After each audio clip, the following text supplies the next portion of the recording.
నమస్తే. నేను మీ జర్నలిస్ట్ రవిచంద్ర.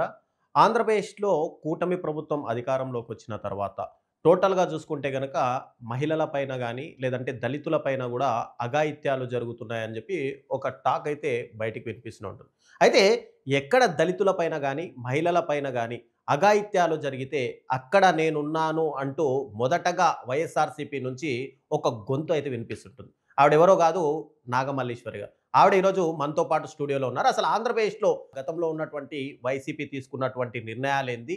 ఇప్పుడు రాబోయే కాలంలో వైసీపీ ఎలాంటి ఎజెండాతోటి మళ్ళీ ప్రజల్లోకి వెళ్తుంది? 2029 ఎలక్షన్స్‌లో ఎలాంటి స్ట్రాటజీలు ఉపయోగిస్తుంది అనేది మనం తెలుసుకునే ప్రయత్నం చేద్దాం. నమస్కారం మేడం. ఆంధ్రప్రదేశ్‌లో గతంలో 35,000 మంది మహిళలు మిస్ అయ్యారు అని చెప్పి పవన్ కళ్యాణ్ చాలా బహిరంగ సభల్లోనూ, కార్నర్ మీటింగ్‌లోనూ చెప్పారు. ఇదంతా కూడా గత వైసీపీ ప్రభుత్వంలో మహిళల పైన జరిగినటువంటి దాడులు అని కూడా ఆయన సంబోధించారు. అయితే ఇప్పుడు కూటమి ప్రభుత్వం అధికారంలోకి వచ్చింది. 17 నెలలు ఆల్రెడీ కూటమి పరిపాలన సాగిస్తుంది. మరి ఇప్పుడు ఆ 35,000 మంది మహిళలు దొరికారంటారా? నిజంగానే గతంలో మీ ప్రభుత్వమే అధికారంలో ఉన్నప్పుడే ఈ మహిళల మిస్సింగ్ జరిగిందా? సరే ఈ విషయాన్ని ఎవరిని అడగాలి? ఈ నింద ఏసిన వ్యక్తిని అడగాలి. ఆ నింద ఏసినటువంటి వ్యక్తి ఇవాళ డిప్యూటీ సీఎం అనే ఒక మంచి పదవిలో ఉన్నారు. మరి వచ్చి 18 నెలలు అవుతుంది గదా! 18 నెలల కాలంలో మరి ఆయన ఏసినటువంటి నింద ప్రకారం నిజంగా తప్పిపోయినటువంటి ఆడపిల్లల్ని ఒకరినైనా తీసుకొనొచ్చారా? లేదు. రీసెంట్‌గానే నేషనల్ క్రైమ్ బ్యూరో రికార్డింగ్స్‌లో ఏది ఉమెన్ ట్యాపరింగ్ వల్ల అమ్మాయిలు తప్పిపోయారు అని ఒక్కటి కూడా లేదే, ఒక్క కేసు కూడా లేదే. అది చేసుంటుంటే Yes. జరుగుతుంటే డెఫినెట్ గా మీరు నేను ఇచ్చే రిపోర్ట్లు కాదు కదండి. నేషనల్ క్రైమ్ రిపోర్ట్సే ఇచ్చారు కదా, ఆ రికార్డ్స్ లో ఉండాలి కదా. లేవు అని అంటే అర్థం ఏంటిది? ఈ రాష్ట్రంలో ఉన్నటువంటి ప్రజలకి కూడా అర్థం అవ్వాల్సింది ఏంటి అని అంటే, ఆ రోజు మీరు రాజకీయ లబ్ధుల కోసం, మీ మీ పదవుల కోసం, మీ లేకపోతే మీ కొలాబరేషన్ కోసం మీరు వేసినటువంటి నింద ఇది. సరే అది నింద కాదనుకుంటే ఇవాళ మీరు ప్రూవ్ చేసన్నా ఉండాలి. లేదు. ఓ నేషనల్ రిపోర్ట్స్ అన్నా ఉండాలి. లేదు. సో జనాలకి కూడా అర్థం అవ్వాల్సింది ఏంటంటే ఇది నింద. కావాలని జగన్మోహన్ రెడ్డి గారి మీద వేసినటువంటి ఒక నెపం, ఒక నింద. ఇది జనాలకి క్లారిటీగా అర్థమైంది. గ్రౌండ్ రియాలిటీలో ఉన్నటువంటి వాళ్ళకు కూడా ఈ విషయం అర్థమైపోయింది సార్. యెస్. ఇది మీరు నింద అని అంటున్నారు. మరి నింద అన్నప్పుడు ఎందుకు అంటే మీ పార్టీలో ఉన్నటువంటి నాయకులు గాని, లేదంటే డైరెక్ట్‌గా జగన్మోహన్ రెడ్డి గారు దీన్నెందుకు డిఫెన్స్ చేసుకోలేకపోయారు? డిఫెన్స్ చేసాం సార్. ఎలక్షన్‌కి ముందు వీళ్ళు ఈ నిందలేశారు. ఏది సుగాలి ప్రీతి బిడ్డ విషయంలో, తర్వాత తప్పిపోయిన 32,000 విషయంలో ఇవన్నీ ఎప్పుడేశారు? ఎలక్షన్‌కి ముందు. మహా అయితే 6 నెలల ముందు రైజ్ చేసిన పాయింట్స్ ఇవి. మా వరకు మా పార్టీలో ఉన్నటువంటి నాయకులు గాని, అందరం గాని ఖండించాం. ఇది కాదు, ఇది జరగలేదు, ఇది మంది కాదు. ఇప్పుడు ఎవరికి తెలుసు sir, land title act BJP తీసుకొచ్చిందని తెలీదా? అయినా బీజేపీలో 8 మందిని గెలిపించుకున్నారు కదా ఈ రాష్ట్రంలో ఉన్నటువంటి ప్రజలు. అంటే మీరు లెక్కల ప్రకారం, లేకపోతే నేషనల్ బ్యూరో ఇచ్చినటువంటి లెక్కల ప్రకారము నమ్మరు. లేకపోతే అక్కడ ఉన్నటువంటి సెంట్రల్ మినిస్టర్లు చెప్పినా నమ్మరు. 14 లక్షల కోట్ల అప్పు అని చెప్పారు కదా. మరి ఏది అప్పు? ఇవాళ మీరు అసెంబ్లీ సాక్షిగానే 5.5 లక్షల కోట్ల అప్పు అని చెప్పారు. అందులో జగన్మోహన్ రెడ్డి గారు వచ్చే ముందు ఈ టీడీపీ వాళ్ళు ఇచ్చిన అప్పు ఎంత? 2 లక్షల కోట్ల అప్పు. ఇంకా మహా అయితే జగన్మోహన్ రెడ్డి గారు 5 ఏళ్ల కాల పాటులో 2 సంవత్సరాలు కరోనా వచ్చినా ఆయన చేసినటువంటి అప్పు 1,36,000 కోట్లు. మరి 18 నెలలకే మీరు 2,50,000 కోట్లు చేశారు. ఆ రోజు శ్రీలంక అయిపోద్ది, బీహార్ అయిపోద్ది అన్నారు.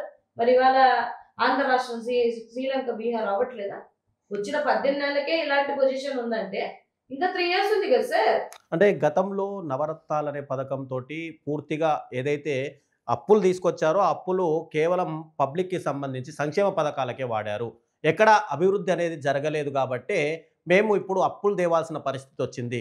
అంటే 2,20,000 కోట్ల రూపాయల అప్పులేదైతే తీసుకొచ్చామో, ఆ అప్పులన్నీ గూడా అభివృద్ధి పథకంలో అంటే కేవలం ఉద్యోగ కల్పనకు గాని, లేదంటే ఇండస్ట్రియల్ ఫార్మ్ తీసుకురావడానికి గాని, దానికి మేము యూజ్ చేస్తున్నాం. గతంలో కేవలం కుటుంబాలకు సంక్షేమ పథకాలిచ్చి వాళ్ళని సోమరిపోతులుగా తయారు చేశారని చెప్పి టీడీపీ ఇక్కడ వాదిస్తుంది. ఇక్కడ 3 పాయింట్స్ సార్. సరే సోమరిపోతులు చేసిందే అనుకుందాం పథకాలు తీసుకొని వచ్చి. మరి సోమరిపోతులు చేసిన పథకాలను మళ్ళీ తీసుకొని వచ్చి మీరు ఎందుకు వచ్చి మీ మేనిఫెస్టోలో పెట్టుకొని ఎందుకు జనాల ముందుకు వచ్చారు? సోమరిపోతులే చేస్తే మీరు రాకూడదు కదా మేనిఫెస్టోలోని.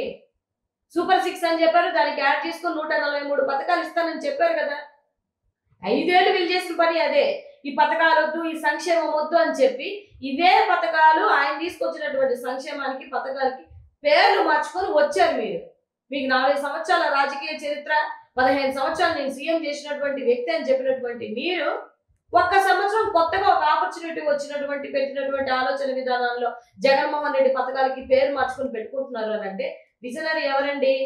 జగన్మోహన్ రెడ్డి గారా, ఇప్పుడున్న చంద్రబాబు నాయుడు గారా? అంటే సరే, ఇప్పుడు మీరు నిజంగానే అన్నట్టు అభివృద్ధి లేదు అని అన్నారు.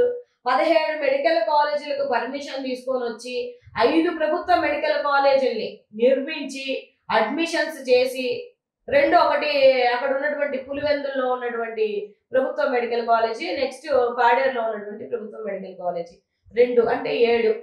ఎన్ఎంసీకి లెటర్ రాసింది ఎవరు? మీరే కదా. ఏడన్నా మెడికల్ సీట్లు వద్దని లెటర్లు రాస్తారా? రాయరు కదా. ఎప్పుడైనా మీరు గమనించాల్సిందంటే ప్రభుత్వ మెడికల్ కాలేజీలతో పాటు ఈక్వల్ గా ప్రభుత్వ హాస్పిటల్స్ ఉంటాయి. హాస్పిటల్లో ఎన్ని బెడ్లు ఉంటాయో, ఎన్ని అలోకేట్ చేస్తారో దాన్ని డిపెండ్ చేసుకునే వీళ్ళకి ఇక్కడ సీట్లు ఉంటాయి, కాలేజీ సీట్లు. సో ప్రభుత్వ మెడికల్ కాలేజీలు కట్టడం, ప్రభుత్వ మెడికల్ కాలేజీలు, ప్రభుత్వ మెడికల్ హాస్పిటల్స్ కట్టడం అనేది అభివృద్ధి కాదా? అంటే అనేది అభివృద్ధి కాదా? మీరు అంటున్నారు రైతు భరోసా కేంద్రాలు అభివృద్ధి కాదా? నాడు నేడు ద్వారా ఆయన తీసుకొచ్చినటువంటి పిల్లల భవిష్యత్తు మార్చినటువంటి తీరు అభివృద్ధి కాదా? ఇక్కడ ఉన్న గవర్నమెంట్ స్కూల్ పిల్లల్ని ఐక్యరాజ్య సమితికి నడిపించడం అభివృద్ధి కాదా? 4 పోర్ట్లు కట్టడం అభివృద్ధి కాదా? దిశకొండ లాంటి అత్యుత్తమైనటువంటి భవనం కట్టడం అభివృద్ధి కాదా? ఇప్పుడు ఏది ఉద్యోగాలు అని అంటున్నారు. 2014 నుంచి 19 వరకు మీరు ఎన్ని ఉద్యోగాలు ఇచ్చారు? మా అయితే 32,000 34,000 ఉద్యోగాలు ఇచ్చారు. 2,10,000 ఉద్యోగాలు ఇవ్వలేదా? అవుట్ సోర్సింగ్ లో ప్రైవేట్ గా వచ్చేసినటువంటి ఒక 32,000-40,000 ఇవ్వలేదా?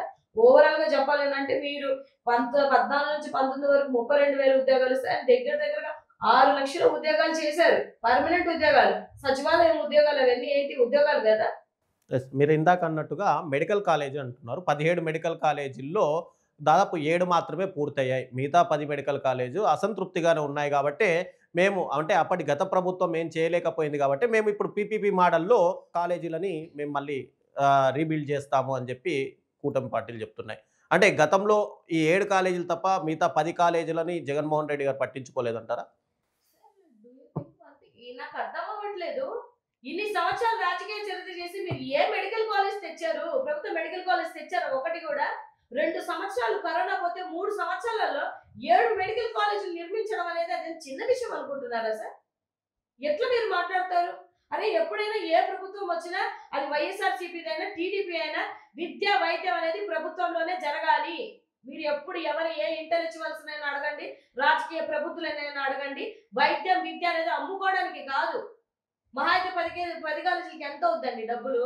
5,000 కోట్లు అవుతుంది. లేవా మీ దగ్గర? 2,50,000 కోట్లు మీ ఖజానాలు నింపుకోవడానికి, మీ జోబులు నింపుకోవడానికి మీరు చేస్తున్నారు కదా. 5,000 కోట్లు ప్రజల కోసం చేయండి. 33+33 అంటే 66 ఇయర్స్ వరకు, ఒక డెకేడ్ వరకు ఎస్సీ ఎస్టీ బీసీలలో ఉన్నాడు ఎవడు మెడికల్ విద్య చదవకూడదని అంటే మీరెవరు సార్ డిసైడ్ చేయడానికి? ఎవరి కళల్ని, లేకపోతే మెడికల్ విద్య అనేది ప్రతి ఒక్కటి ఒక కళే కదా, ఒక డ్రీమే కదా. ఇవాళ మీరు ఏం చేస్తున్నారు? అది ఒక అంతని ద్రాక్షావళి చేయాలని కదా మీ ప్లాన్స్. ప్రైవేట్ వ్యక్తి వచ్చి పీపీపీ అని అంటే అది ఏమైనా ఎన్జిఓ పెట్టుకొని చేస్తాడు అనుకుంటున్నారా సార్? ఎందుకు జరుగుతుంది? వాళ్ళ బైలాస్ లోనే ఉండదు కదండి. వాళ్ళ బైలాస్ లో ఉంటదా మనం సేవ చేద్దాం, 10 మందికి ట్రస్ట్ గా నిలుద్దాం అనే ఉండదు. నేను ఎంత ఇన్వెస్ట్ చేస్తున్నాను, నేను ఎంత తెచ్చుకున్నాననే ఉంటది. ఇప్పుడు ఆయన వచ్చి 500 కోట్లు 1000 కోట్లు పెట్టినోడు ఎందుకు సార్ ఫ్రీగా చేస్తారు? ఇవాళ గవర్నమెంట్ లో ఉంటే, ప్రభుత్వ కళాశాలలో ఉంటే మన ఎస్సీలు ఎస్టీలు బీసీలు మైనారిటీలు ఈడబ్ల్యూఎస్సీ చదువుకోగలుగుతారు కదా. ఈ సీట్లనే అమ్ముకుంటారు. వాళ్ళు ఉన్నటువంటి ఈ 50% సీట్లు కాదు, ఈ సీట్లను అమ్ముతారు. ఎందుకనంటే వాడేదో 10 కోట్లు 5 కోట్లు పెడితే అంత డబ్బులు హెచ్చించి చదువుకునే కెపాసిటీ మన బడుగు బలహీన వర్గాల బిడ్డలకి ఎక్కడ ఉంటదండి? ఎవరికి సార్ ఇది అర్థం కాదు? ఎందుకు అర్థం కాదు? అందరికీ అర్థం అవుతుంది.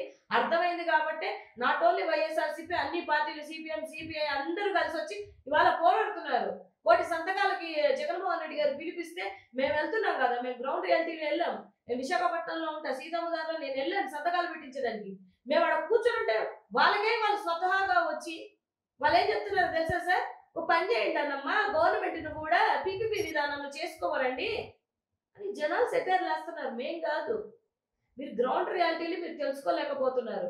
పిల్లల జోలికి, పిల్లల చదువు జోలికి, వాళ్ళ భవిష్యత్తు పాడు చేసే వాళ్ళ జోలికి వస్తే డెఫినెట్‌గా రాబో రోజులలో ఆ పిల్లలే వాళ్ళకి సమాధానం చెప్తారు సార్. యెస్. మీరు అభివృద్ధి అంటూ ఇందాక రిషికొండ గురించి మాట్లాడారు. రిషికొండ అనేది స్వలాభం కోసం నిర్మించినటువంటి ఒక భవనము. ఆయన విలాసాల కోసమే నిర్మించుకున్నారు అని జెప్పి ఒక టాక్. టాక్ అని మీరే అన్నారు. టాక్ అంటే ఆ! దాంట్లో చూసిన సదుపాయాలు గాని మీరు సదుపాయాలు కాదు సార్. నేను ఓ మాట చెప్తాను చూడండి. వీళ్ళ చరిత్రలో ఇన్ని చరిత్రలో ఎప్పుడు అట్లాంటి బిల్డింగ్ కట్టింది లేదు. వీళ్ళు కట్టలేరు కూడా. ఓకేనా? G20 సదస్సు విశాఖపట్నంలో జరిగింది. 2023లో. దగ్గరగా 20 దేశాల ప్రెసిడెంట్లు వచ్చారు. ఎక్కడ ఉంచాలా వాళ్ళందరినీ? వైజాగ్‌కి యెస్. ఒక ఒక ఒక ప్రతిష్టమైనటువంటి స్పేస్ ఉంది. యెస్. అందరూ అట్రాక్ట్ అవుతారు విశాఖపట్నానికి. అదొక టూరిస్ట్ ప్లేస్‌గా కూడా అంగీకరిస్తారు. అలాగే రిసోర్సెస్ కానీ ఇవాళ ఏఐకి సంబంధించిన వీళ్ళందరూ గూగుల్ వీళ్ళందరూ ఎందుకు వచ్చారు? దానికి ఒక ప్రతిష్టమైనటువంటి విలువలతో కూడినటువంటి ఒక స్థానం ఉంది విశాఖపట్నానికి. వచ్చారు కదా వాళ్ళందరూ. వాళ్ళందరిని యాడ ఉంచాలి? ఏది రిషికొండలో లేకపోతే ఇక్కడ లేకపోతే నోవోటల్లో ఉంచాలి. ఇక ఏముంది సార్ అక్కడ ప్లేసు? అది జరిగిన తర్వాత జగన్మోహన్ రెడ్డి గారు తీసుకున్నటువంటి దూర ఆలోచన అది. ఆయన సొంతంగా నిర్ణయించుకుంది కాదు. మరి సొంతంగా నిర్ణయించుకున్నదైతే ఇవాళ మంత్రివర్గంలో కూర్చొని రిషికొండ బిల్డింగ్ ని ఏం చేద్దామని ఎందుకు ఆలోచిస్తున్నారు? జగన్మోహన్ రెడ్డి గారు వీళ్ళ అయితే మీకేం పని అక్కడ? అంటే ప్రజలు గమనించాల్సింది అది జగన్మోహన్ రెడ్డి కాదనమాట. ఇన్నాళ్ళు యెస్. మీరు వేసినటువంటి నింద అది అబద్ధం అనమాట అని ప్రజలకు అర్థం కాదా సార్? మీకు ఇప్పుడు 18 నెలలు వచ్చిన వాడుకోవడం చేత కావట్లేదే. మన మోదీ గారు వచ్చారు కదా యోగాకి. మరి అక్కడ ఉంచొచ్చు కదా బిల్డింగ్ లో. యాహ్! ఎందుకు అమ్మో మోదీ గారికి ఇంత పెద్ద బిల్డింగ్ జగన్మోహన్ రెడ్డి కట్టాడా అని అనకూడదు అనేది మీ ఆలోచన విధానం. ఆయనకి ఎక్కడ పేరు వచ్చేస్తుందని నిజంగా జనాలకి అవసరమైన వాడట్లేదు సార్ వాళ్ళు. ఎంత బిల్డింగ్స్ చూడలేదా? అత్యద్భుతంగా ఉందని నువ్వు ఒక వీడియో, డిప్యూటీ సీఎం ఒక వీడియో తీసుకున్నారు కదా శుభ్రంగా. మన వచ్చేది పెచ్చు ఊడిపోయిందని వచ్చి లెక్కలు కట్టారు కదా. Yeah. మరి పెచ్చు ఊడిపోతుంటే మరి వాడుకోండి. ఏదైనా ఎంత పెద్ద భవనమైనా వాడుకుంటేనే కదా సార్ ఇల్లు Yes. బాగుంటది. Yes. అది అలాగే పెట్టేస్తే అది శిథిలావస్థకి వెళ్ళిపోతుంది. వదిలేస్తే అది బూతు బంగ్లా బంగ్లా అవుతుంది. అవుతుంది. అది వాస్తవం కదా. కూర్చున్నారు కదా మంత్రివర్గంలోని డిసైడ్ చేసుకుని దేనికోదానికి వాడుకోండి. అది గవర్నమెంట్ ప్రాపర్టీ. జగన్మోహన్ రెడ్డి గారు మీరేసిన నిందలేసిన ప్రాపర్టీ కాదు. సో మీకు తెలియాల్సింది జనాలకు తెలియాల్సింది ఇది. ఈ క్లారిటీ కూడా జనాలకు వచ్చేసింది సార్. ఎస్. ఇందాక మనం మాట్లాడుతూ గూగుల్ లాంటి ప్రతిష్టాత్మకమైనటువంటి ఒక కంపెనీ విశాఖకు వస్తుంది. నిజంగానే విశాఖ ఒక అద్భుత మణిహారం అనే చెప్పుకోవాలి. ఇది విశాఖ ఆంధ్రప్రదేశ్‌లో one of the business industrial హబ్‌గా కూడా మనం చెప్పుకోవచ్చు. మన పోర్ట్ విషయంలో గానీ, ఇప్పుడు గూగుల్ రావడం గానీ. అయితే అలాంటి గూగుల్ డేటా సెంటరు మేమే తీసుకొచ్చాము. కాబట్టి ఈ క్రెడిట్ మాకే వస్తుంది అని వైసీపీ చెప్పుకునే ప్రయత్నాలు ఏమైనా చేస్తుంది అని చెప్పి మెయిన్‌గా టాక్ అయితే వినిపిస్తుంది. ఎందుకంటే గూగుల్ డేటా సెంటర్‌ని హైదరాబాద్‌లో ఎలాగైతే హైటెక్ సిటీని డెవలప్ చేసింది నేనే. ఇప్పుడు విశాఖను కూడా నేనే డెవలప్ చేద్దాం అనుకుంటుంటే జగన్మోహన్ రెడ్డి అటు వైసీపీ ఎంటర్ అయిపోయి ఇమ్మీడియేట్‌గా క్రెడిట్ మొత్తం వాళ్ళు తీసుకునే ప్రయత్నాలు చేస్తున్నారు. మేము తీసుకోవడమేమో సార్. గూగుల్‌లో మీరు కూడా సెర్చ్ చేస్తే డేటా సెంటర్ అని అంటే అదని జగన్మోహన్ రెడ్డి అప్పుడు చేసుకున్నటువంటి ఎంఓఏలు, అప్పుడు చేసినటువంటి భూమి పూజ, ఆ రోజు అలర్ట్ చేసినటువంటి ల్యాండ్ అన్ని కనిపిస్తాయి కదా. మేము చెప్పేది ఏంటి? అంటే ఎక్కడ కూడా చంద్రబాబు అదాని పేరేం చెప్పలేదు కదా. చెప్పట్లేదు. పాపం కష్టం అతనిది అదానిది. అదాని తెచ్చుకున్నాడు. ఇప్పుడు వచ్చినటువంటి ఇన్వెస్ట్మెంట్ అంతా అదాని చేస్తున్నాడు. మీరు చెప్పట్లేదు. ఎందుకు అదాని పేరెత్తితే జగన్మోహన్ రెడ్డి గారి క్రెడిట్ లో వెళ్ళిపోద్దన్న భయంతో మీరు చెప్పట్లేదు. మరి ఎంఓఎల్ చేసుకున్న దాంట్లో ఎవరిది? అదానిదే కదా ఉంది. ఈవెన్ గూగుల్ కూడా అదే చెప్తుంది కదా. మేము అనేది ఏంటంటే సార్, మేము నాట్ ఓన్లీ డేటా సెంటర్. ఆ రోజు జగన్మోహన్ రెడ్డి గారు ఉత్తి డేటా సెంటరే కాదు, ఐటీ హబ్, బిజినెస్ పార్క్స్, తర్వాత ఈ సెంటర్స్, అంతేకాకుండా 25,000 ఉద్యోగాలు ఆయన అప్లికేషన్ పెట్టి ఎంఓఈ చేసుకున్నారు. కంపెనీ తెచ్చామనంటే ఏంటి సార్? లాస్ట్ టార్గెట్ ఏంటి? మనకి మెయిన్ టార్గెట్ కూడా అదే, ఉద్యోగాలు అవకాశాలు కల్పించాలి.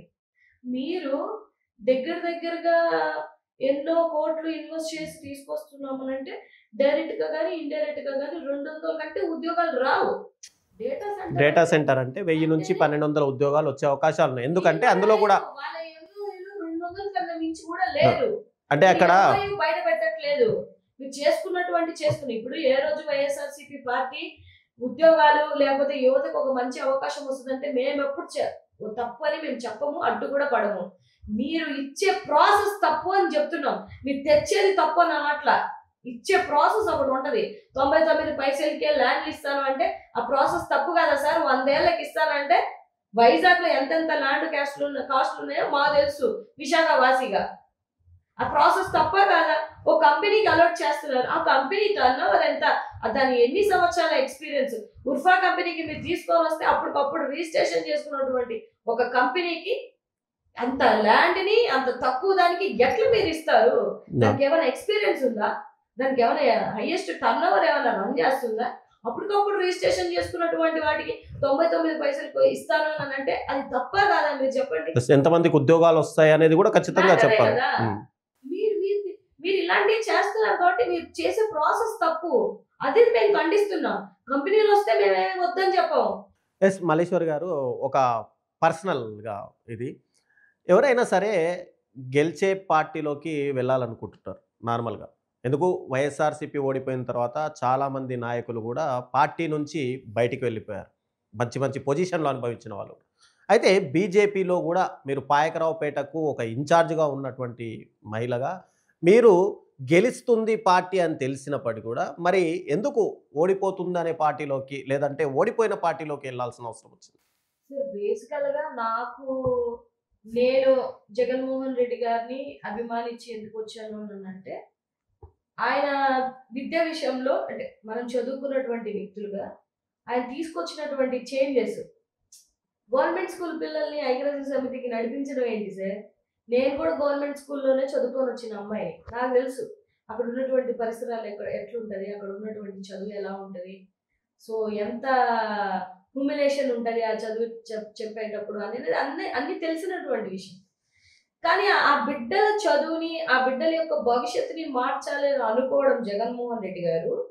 నిజంగా నేను కూడా అవుట్ ఆఫ్ ద బాక్స్ ఆ పార్టీలో పక్క పార్టీలో ఉన్నప్పుడు ఆయన తీసుకొచ్చినటువంటి చేంజెస్ ఒక్కొక్కటి అర్థం అవ్వాలని అంటే ఇంప్లిమెంటేషన్ అయిన తర్వాతే కదా మనకు కూడా అర్థం అవుతుంది. సో ఏం చేస్తారు అందరూ రాజకీయాల హామీలు ఇవ్వడం వేరు, దాన్ని ఇంప్లిమెంట్ చేయడం వేరు కదా. సో డెఫినెట్ గా నా కళ్ళ ముందు జరుగుతున్నవే ఇవన్నీ. ఈవెన్ దో ఏ పార్టీలో ఉన్న వాళ్ళైనా నాడు నేడు ద్వారా జగన్మోహన్ రెడ్డి గారు తీసుకొచ్చినటువంటి విద్య విషయంలో ఆ చేంజెస్ ఎవరైనా ఒప్పుకోవాల్సిందే సార్. నేను కూడా అలాగే అట్రాక్ట్ అయినటువంటి విషయం. ఇప్పుడు ఆ బిడ్డల భవిష్యత్తు మార్చడం వల్ల ఆయనకి ఏమైనా ఓట్లు వస్తాయా? చిన్న పిల్లల ఓటాకే లేదు.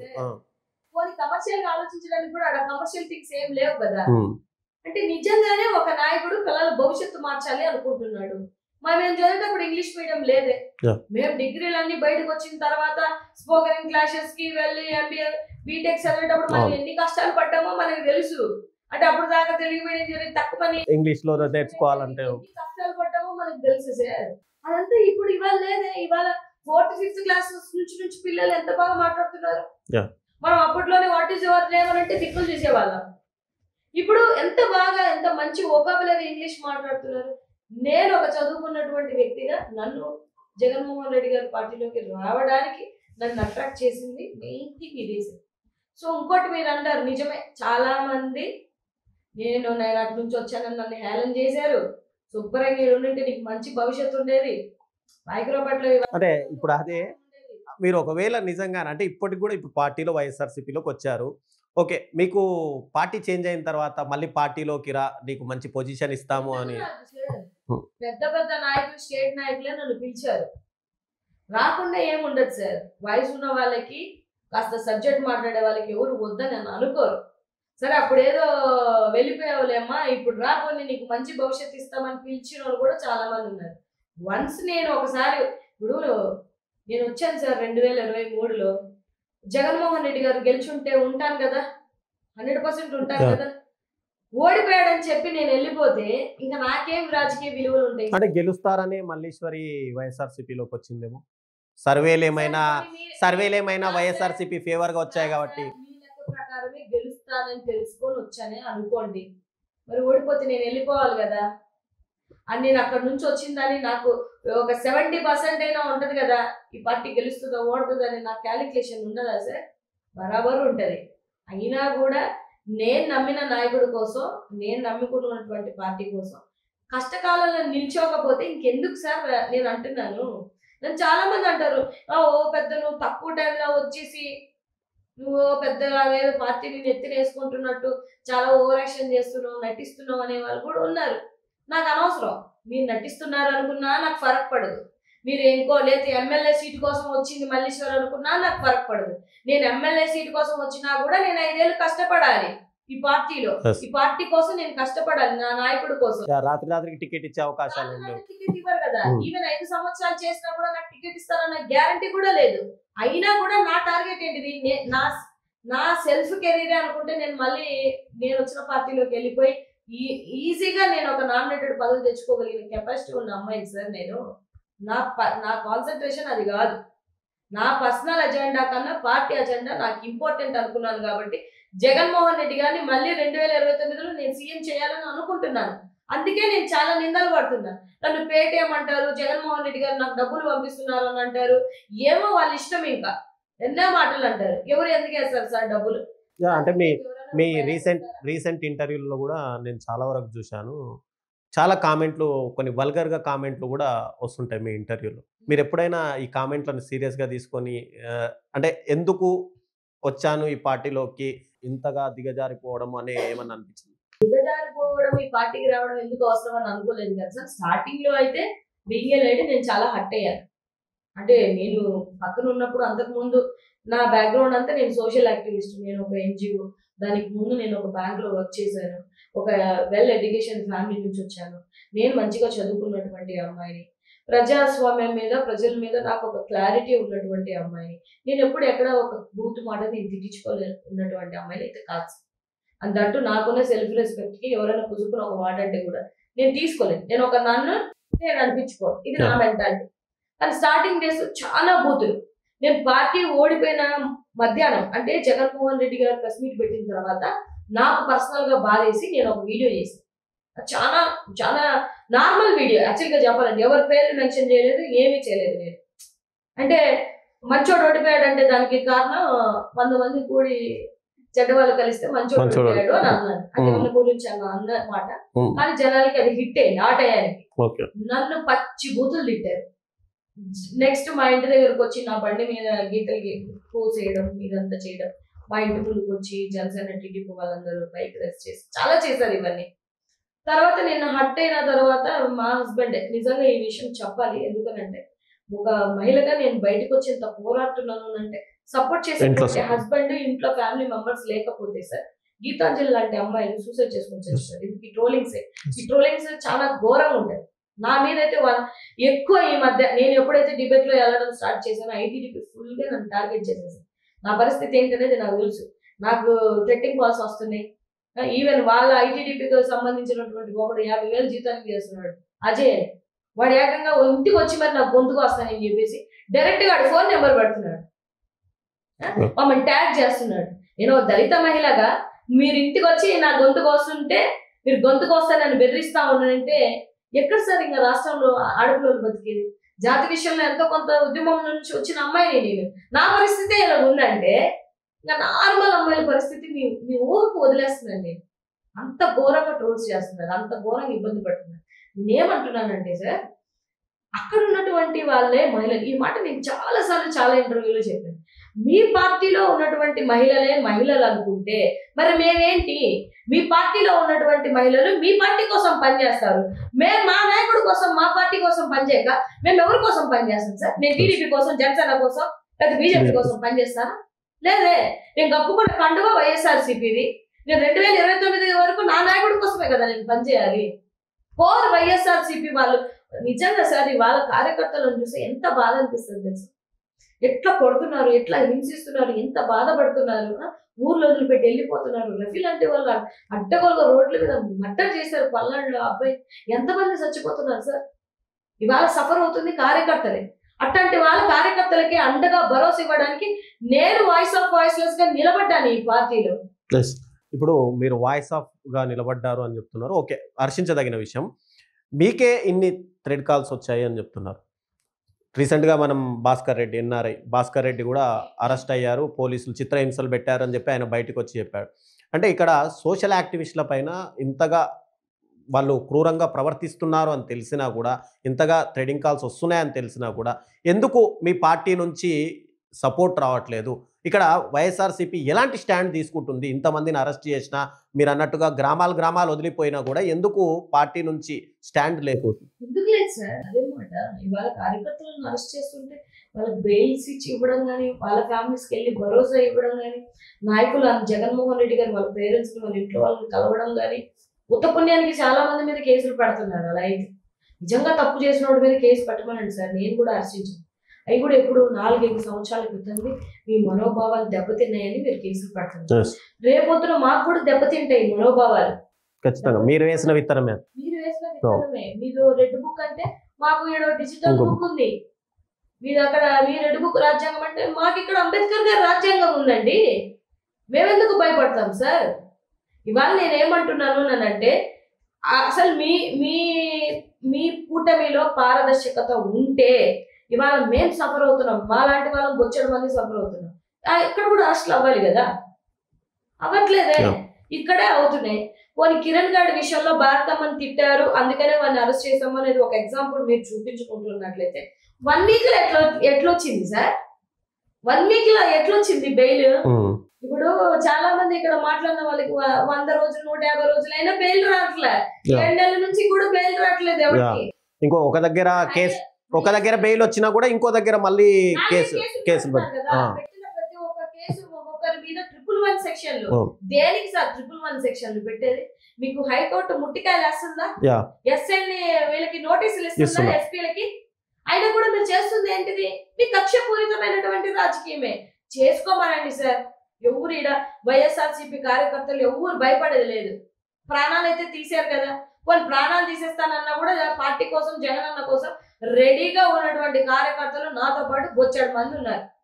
కోర్ వైఎస్ఆర్సీపీ 1,32,00,000 మంది ఉన్నారండి. ఆయన కోసం అడ్డంగా నిలబడతారు. సో నేనేమంటున్నాను అంటే మీ కక్షపూరితమైన రాజకీయం అంతా. నేను రీసెంట్ గా ఒక అబ్బాయి తారక్ అని ఆ అబ్బాయిని అరెస్ట్ చేశారు. ఆ అబ్బాయి మీద 3-4 రోజులు నిఘా పెట్టారు సార్.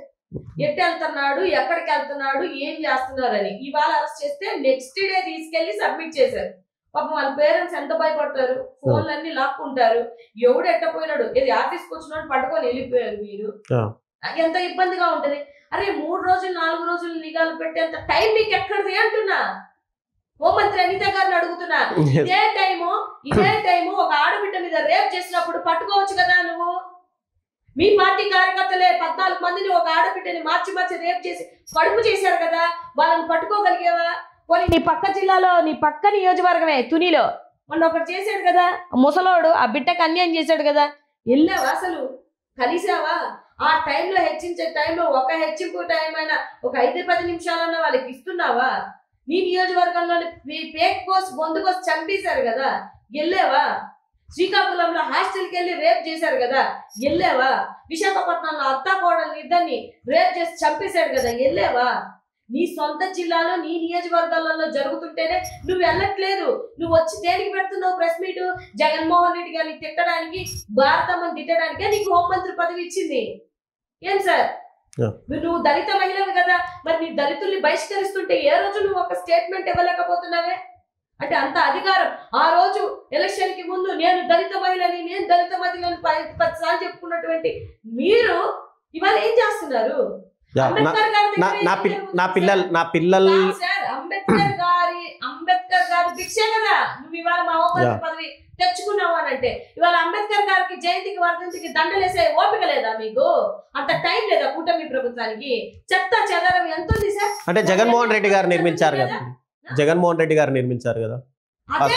సార్ జగన్మోహన్ రెడ్డి గారు నిర్మించినటువంటి హాస్పిటల్స్ వాడుకోరు, జగన్మోహన్ రెడ్డి గారు తీసుకొచ్చిన సచివాలయాలు వాడుకోరు. ఆఖరికి చివరికి మన దరిద్రం ఏంటంటే జగన్మోహన్ రెడ్డి గారు నిర్మించినటువంటి అంబేద్కర్ గారికి కూడా మీరు సన్మానించుకోరా? మీకు ఎలక్షన్ టైంలో మాత్రం ఓట్లు కావాలా? దళితుల ఓట్లు. దళితుల్ని బహిష్కరిస్తున్నా, దళితుల్ని పీకల కోసం చంపేస్తున్నా. ఎస్సీ ఎస్టీలు ఇవాళ ఎంత బాధపడుతున్నారు సార్, ఎంత బాధపడుతున్నారు? అంటే మీ సామాజిక వర్గం నుంచి ఒక మహిళ ఎదిగిందని మీకేమన్నా అనిపిస్తుందా? ఎవరు సార్? అనిత గారు. మా సార్ ఇప్పుడు మా సామాజిక వర్గం నుంచి ఎవరు ఎదిగినా కూడా మాకు మంచి అభిప్రాయమే ఉంటది, డెఫినెట్ గా ఉంటది. కానీ నువ్వు మేము లా అండ్ ఆర్డర్ సక్రమంగా ఉంది ఈ కూటమి అధికారంలోకి నుంచి వచ్చినటువంటి దళితుల రాళ్ళని చెప్పుకున్నటువంటి నువ్వు ఏం చేస్తున్నావు అని అడుగుతున్నా సార్. నువ్వే చెప్పావు అసెంబ్లీ సాక్షిగా 16,800 అగత్యాలు జరిగాయి అని చెప్పేసి. ఏం చేసావు? నువ్వు ఫెయిల్ అయినట్ట లేకపోతే నీకు ఇచ్చినటువంటి పొజిషన్ కి న్యాయం చేసినట్ట సార్? మీరు చెప్పండి సార్. అసెంబ్లీ సాక్షిగా ఆమె 10 నెలలకి చెప్పలేదా 16,800 అగత్యాలు అంటే గంటకి 4 ఆడబిడ్డల మీద రేపులు జరుగుతున్నట్టే కదా అర్థం. అగత్యాలు జరుగుతున్నాయి అనే కదా అర్థం. మరి నువ్వు ఫెయిల్ అయినట్టే కదా. నువ్వు ఏ రోజు ఎవరి కోసం నువ్వు పెట్టలేదు ఒక్కసారి కూడా ప్రెస్ మీట్ కోసం. అట్లీస్ట్ ఆ తుని బిడ్డ కోసం కూడా నువ్వు మాట్లాడలేదే. ఆ బిడ్డకి ఏమైనా చేశారా? హెల్ప్ చేశారా? అంటే పూర్తిగా రాష్ట్రంలో లా అండ్ ఆర్డర్ పూర్తిగా అదుపు తప్పింది. ఫెయిల్. పూర్తిగా రాష్ట్రం ఎక్కడుంది సార్? ఎక్కడుంది? ఇవాళ నాకేం బాధ లేదు సార్. నేను ఒక మాట, నేను అంబేద్కర్ గారి ఆశాభావాలతో పెరిగినటువంటి అమ్మాయిని. నాకు అంబేద్కర్ గారిని అవమానించిన దళితుల్ని బహిష్కరణ మాట ఏంది సార్? పిఠాపురంలో జరుగుతుంది ఆ మాట. నేను ఇవాళ చెప్తున్న ఒక దళిత మహిళలుగా, ఎక్కడైతే మా దళితుల్ని బహిష్కరిస్తున్నారో, ఎక్కడైతే మా దళితుల మీద అడ్డగోలుగా మీరు దండయాత్రలు చేస్తున్నారో, రాబో రోజులలో మిమ్మల్ని దళితులు బహిష్కరించే రోజు ఒకటి వస్తుంది. Mark my words. ఆ రోజు నేను మళ్ళీ కావాలంటే కూడా మీకు ఇంటర్వ్యూ ఇస్తాను నేను. ఇంకో టాపిక్ బ్యాక్ వెళ్తే మనము తిరుమల లడ్డు విషయంలో కల్తీ నెయ్యి, ఆవు నెయ్యి ఇదంతా మాంసం వాడారు అని చెప్పి గతంలో వైసీపీ అధికారంలో ఉన్నప్పుడే. ఇప్పుడు దానికి సంబంధించిన అంటే అదంతా పెద్ద ఇష్యూ జరిగింది కాబట్టే నేను మెట్లు గడిగాను, దుర్గాగుడి మెట్లని శుభ్రం చేశాను అంటూ పవన్ కళ్యాణ్ గారు ఒక సనాతన ధర్మాన్ని నేను భుజస్కంధాలపై మోస్తున్నానని చెప్పుకొని వచ్చారు. మరి ఇప్పుడు ఆ లడ్డు కేసు పూర్తిగా పక్కదారి పట్టిపోయింది. దాన్ని ఎలా చూడాలంటారు? అంటే గతంలో నిజంగానే ఈ కల్తీ జరిగిందా, జరగలేదా? సార్ నేను యాక్చువల్గా తిరుపతి లడ్డు అని అనేది ఇట్స్ ఎమోషనల్ థింగ్. హిందువుల మనోభావాలకు సంబంధించిన. హిందువులు సార్, ముస్లిమ్స్ కూడా వెళ్తారు, అవును, క్రిస్టియన్స్ కూడా వెళ్తారు. ఈవెన్ చాలా మంది మన ఫ్రెండ్స్ లో హిందువులు ఉండి దేవుడి ప్రసాదం అంటే క్రిస్టియన్స్ ముస్లిమ్స్ తినరేంటి సార్? కళ్ళకు అద్దుకొని మరి ఫారెన్ నుంచి ఎక్కడెక్కడ నుంచి ఫారెన్ కంట్రీస్ అన్ని ఏంటిది క్రిస్టియన్స్ కదా. వాళ్ళు వచ్చి భద్రంగా అన్ని కప్పుకొని అంత మంచిగా చీరలు కట్టుకొని అంత ప్రియారిటీ ఉంది. ప్రపంచ పరంగా లడ్డుకున్నటువంటి ప్రియారిటీ, వెంకటేశ్వర స్వామి లడ్డుకున్నటువంటి ప్రియారిటీ. సో నేను ఈ విషయంలో ఏం చెప్తాను అని అంటే, మీరు అన్నట్టు ఆవు నెయ్యి అని అనలేదు ఇల్లు. పంది కొవ్వు, బీఫ్ కొవ్వు, ఇంకా ఆ కొవ్వు ఈ కొవ్వు అని చెప్పేసి మీరు వచ్చి రాగానే దాని ముందు వెనక తెలుసుకోకుండా, అట్లీస్ట్ ల్యాబ్కి పంపించకుండా, ఒక ల్యాబ్కి పంపించిన తర్వాత మళ్ళీ సెకండ్ ఒపీనియన్ కూడా తీసుకోకుండా డైరెక్ట్ గా హిందువుల మనోభావాల్ని, అందరి మనోభావాల్ని దెబ్బతీసింది ఎవరు? ఈ కూటమి ప్రభుత్వం. ఇప్పుడు అక్కడ పంపించిన తర్వాత డెఫినెట్ గా బీఫ్ కొవ్వు కలిశారు, లేదా పంది కొవ్వు కలిశారు, ఇదని చెప్పాలి కదా. ఏ రిపోర్ట్ లో ఉంది? ల్యాబ్ రిపోర్ట్ అయినా చూపించాలి కదా. ల్యాబ్ రిపోర్ట్ లో లేదు, ఎక్కడా లేదు. సిట్ కూడా ఇచ్చిన రిపోర్ట్ లో కూడా లేదు కదా. లేదు. మరి లేనప్పుడు మీరు ఎలా చెప్తారు? దీన్ని రాజకీయంగా మలుచుకోవాలని చేసుకుంది మీరు, మేం కాదు, వైఎస్ఆర్సీపీ పార్టీ కాదు. కోర్టులో కూడా మిమ్మల్ని అదే అడిగింది కదా. మీరు ల్యాబ్కి పంపించారా? ల్యాబ్ కాకుండా నుంచి మళ్ళీ సెకండ్ ఒపీనియన్ ఏమైనా తెలుసుకున్నారా? లేకపోతే మీరు వచ్చిన తర్వాత మీ 10 నెలల కాలంలోనో లేదా 6 నెలల కాలంలోనో ఎప్పుడన్నా ఈ మార్పులు చూసారా, చేశారా అని ఎన్ని క్వశ్చన్లు వేసింది సార్. ఒక క్వశ్చన్కి కూడా మీరు ఆన్సర్ చేయలేకపోయారే. తప్పుదోవ పట్టించింది ఎవరు? మీరే కదా, సనాతని ధర్మకర్త. సార్ ఒకటి చెప్పునా సార్, ప్యూర్ గా ఉన్నటువంటి హిందువు ఏ రోజు నేను హిందువు అని అంటూ ఇంకొక క్రిస్టియన్ ని, ముస్లిమ్స్ ని తక్కువ చేసి మాట్లాడు. అలాగే ఏ క్రిస్టియన్ ముస్లిం ని, హిందువుని తక్కువ చేసి మాట్లాడు. అలాగే ఏ ముస్లిం కూడా బాయ్ బాయ్ అనుకుని అందరితో ఉంటాడు తప్పితే మీకు లేరా ఫ్రెండ్స్? నాకు లేరా ఫ్రెండ్స్? మీ రాజకీయ లబ్ధుల కోసం మీకు పరిపాలన చేతగాని రోజే ఏం చెప్తారంటే మత కలహాలు, కులకలహాలు తీసుకొని వస్తారు. అంటే ఇప్పుడు ఎన్డీఏ, మీరు బీజేపీ నుంచి వచ్చిన వ్యక్తి, బీజేపీతో కలిశారు కాబట్టి హిందుత్వాన్ని భుజాన్ని వేసుకున్నారు అనిపిస్తుంది. వేసుకుంటే అదే చెప్తున్నాను సార్, వేసుకున్నారు కాబట్టే కదా. మరి అంటే బీజేపీలో మీరు ఉన్నప్పుడు కూడా సేమ్ హిందుత్వం గురించి మాట్లాడాల్సిన అవసరం చాలాసార్లు గొడవడేంటి సార్? మీకు తెలియని విషయం, నేను ఉండగానే అంతర్గతంగా బోల్సార్లు గొడవ. నువ్వు చర్చికి, నా నియోజకవర్గం ప్రజలు ఎప్పుడో క్రిస్మస్ రోజు నన్ను పిలిచారు. నా నియోజకవర్గంలో నేను ఇన్ఛార్జ్ ఉన్నప్పుడు క్రిస్మస్ కి పిలుస్తారు వాళ్ళు. నువ్వు వెళ్ళొద్దంటే ఎలా అవుతుంది సార్? నేను చాలా అంతర్గతంగా బోల్డ్ యుద్ధాలు చేసి వచ్చాను అక్కడ, అది వేరే విషయం. పక్కన పెడితే ఆర్ఎస్ఎస్ తోనే ఫైట్ చేసి వచ్చాను సార్ నేను. నా భావాలు ఇవి. నా నా భావ స్వేచ్ఛ తీసేస్తానన్నట్టు నేను ఏ పార్టీలో ఉంటే నేను ఏంది సార్ ఇప్పుడు ఓన్లీ నాకు బీజేపీ వాళ్ళే హిందువులే ఓట్లు వేస్తే నేను గెలుస్తానా? నాకైతే ఆ ఫీలింగ్ లేదు. నాకు అందరూ ఒకటే, నాకు అందరూ కావాలి. నేను ఇప్పుడు అన్ని చోట్లకి వెళ్తాను, పిలిస్తే అన్ని చోట్లకి వెళ్ళొద్దా? నాకేం ఆ భేదం నాకేం లేదు. మీకు ఉంటే మీ దగ్గర ఉంచుకోండి, నాకు లేదు కాబట్టి నేను బరాబర్ బయటకు వచ్చేస్తాను. నేను వచ్చేసినటువంటి అమ్మాయి. సో నేను ఏమంటున్నాను అంటే, నేను బాప్తీసం తీసుకున్నానని చెప్పినటువంటి వ్యక్తి ఎవరు? తర్వాత మా నాన్న సిగరెట్ అంటించుకుంటారు దీపం దగ్గర చెప్పారు. ముస్లిం దగ్గరికి వెళ్ళినప్పుడు పెద్దకూర బీఫ్ లేదా అన్నది ఎవరు సార్? పవన్ కళ్యాణ్. ఇక బీఫ్ అలవాటు అయిపోయి ఇక్కడ అన్నావు నువ్వు బీఫ్ కొవ్వు కలిపారు అని అనొచ్చా ఆ మాటలు? మీకు ప్రూఫ్ లేకుండా ఎంతమంది 5 కోట్ల మంది జనాల్లో ఇదిని ఈవెన్ మన దాంట్లో 5 కోట్ల మంది ఉన్నారు. ఓవరాల్ గా దేశంలో ఎంత 132 కోట్లు ఎంతమంది? 132 కోట్ల మనోభావాన్ని నువ్వు దెబ్బతీయొచ్చా? ఆలోచన ఏం లేకుండా నువ్వు మెట్లు కడిగావు, బానే ఉంది. ఇది తప్పు జరిగిందే అని మీ హయాంలో తప్పు జరిగిందని నీకు అనిపించింది, నువ్వు మెట్లు కడిగేసావు. అక్కడ ఉన్నటువంటి అందరినీ టీటీడీ చైర్మన్లు అందరినీ సారీ చెప్పమని చెప్పారు కదా, చెప్పారా వాళ్ళు ఏమన్నా సారీ? వాళ్ళు ఎందుకు చెప్తారు? నువ్వు ఎవడు గాలోడు, నువ్వు వచ్చి మాకు చెప్తే నేను ఎందుకు చెప్తానని అన్నాడు టీటీడీ చైర్మన్ బిఆర్ నాయుడు గారు అన్నారు కదా. సో నేను ఏమంటున్నాను అని అంటే, మరి తప్పు జరిగిన ప్రతి చోట నువ్వు కడగాలి కదా మెట్లు. కాశీబుగ్గ ఘటన కూడా జరిగింది, కడిగావా? సింహాచలంలో 7 మంది చచ్చిపోయారు, కడిగావా? తిరుపతిలో తొక్కిసలాట జరిగింది, తిరుపతి తొక్కిసలాటలో 9 మంది ఎంతమంది చచ్చిపోయారు, కడిగారా? అంటే మీకు అవసరమైనప్పుడు కడుగుతారా మెట్లు? మీకు అవసరము, మీ కూటమికి నెపం వస్తుంది, మీ కూటమి మీద నింద పడుతుందంటే అప్పుడు మాత్రం వచ్చి మెట్లు కడుగుతారు, సనాతన ధర్మం అని అంటారు. ఇదే మాట నేను లోకేష్ బాబు గారిని చంద్రబాబు నాయుడు గారిని కూడా అడుగుతున్నాను. ఈ నిందేసింది ఎవరు? చంద్రబాబు నాయుడు గారే.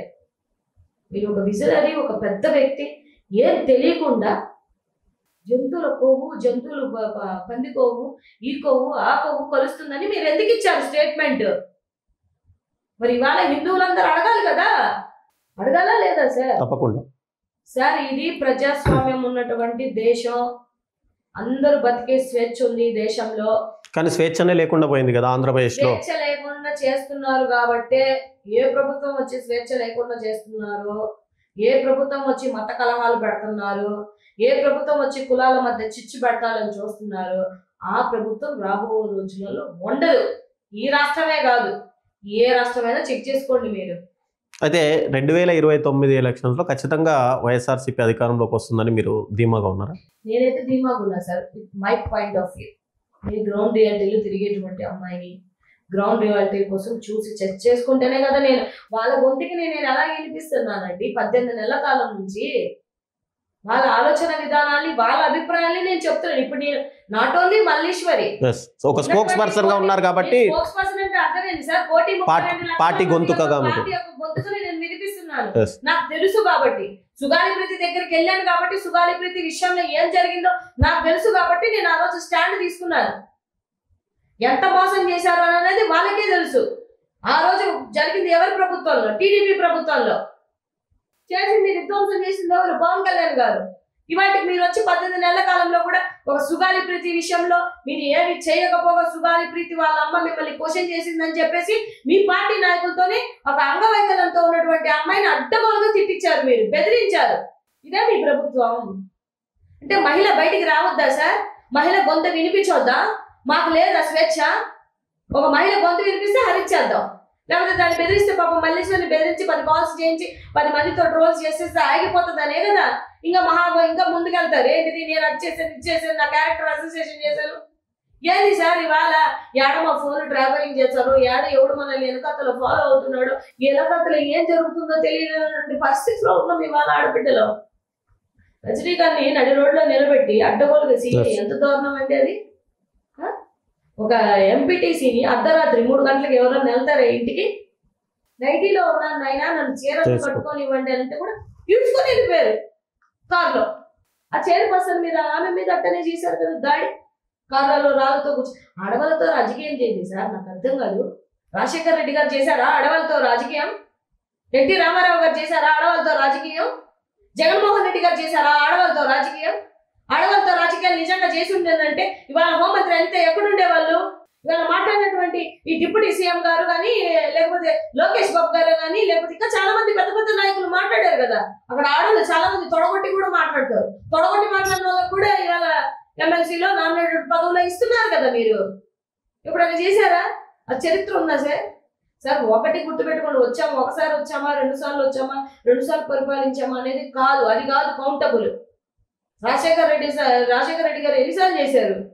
అయినా కూడా గుండెల్లో దాచుకున్నారు. ఎందుకంటే రాజ్యాంగబద్ధమైనటువంటి రాజకీయం చేయాలి. మేము రాజశేఖర రెడ్డి గారి దగ్గర నేర్చుకుంది అదే. నేను నేర్చుకుంది అయితే అదే సార్. సో మనం ఎక్కడ హద్దులు దాటి మాట్లాడడం, ప్రశ్నిస్తాం. కాస్త గొంతు గట్టిగా అరిచి ప్రశ్నిస్తాము అని అంటే నీ గొంతు నొక్కేస్తానంటే ఎలాగవుతుంది సార్? ఇప్పుడు ఆర్టికల్ 19 ప్రకారం మా స్వేచ్ఛ మాకుంది. నా వీడియోలు, నా ఇంటర్వ్యూస్, నా ప్రెస్ మీట్ లేవన్నా చూడండి. నేను ఎక్కడ తప్పు మాట మాట్లాడనే, తప్పుడుగా ఒక మాట మాట్లాడి మీరు నన్ను తప్పుడుగా మాట్లాడుతున్నారు. నాలాగా బోల్డ్ మంది ఆడవాళ్ళు సఫర్ అవుతున్నారు ఇవాళ పార్టీలో. ఎంత సఫర్ అవుతున్నారు సార్? కొంతమంది చెప్పుకోగలుగుతారు, కొంతమంది చెప్పుకోలేకపోతున్నారు. ఇవాళ ఒక మాట నిజం, భాస్కర్ రెడ్డి గారిని అరెస్ట్ చేశారని మీరు అన్నారు. సరే, ఆయన ఏదో పెట్టాడు, తప్పుగా పెట్టాడు అని పెట్టారు. సరే, నేను ఒకటి అడుగుతాను, తప్పుగా ఎవరు పెట్టినా కూడా నేను తప్పే అని అంటాను. సో చర్యకి ప్రతిచర్య వచ్చినప్పుడు ఆ చర్య చేసిన వాళ్ళని కూడా మీరు అరెస్ట్ చేసి ఉండాలి కదా.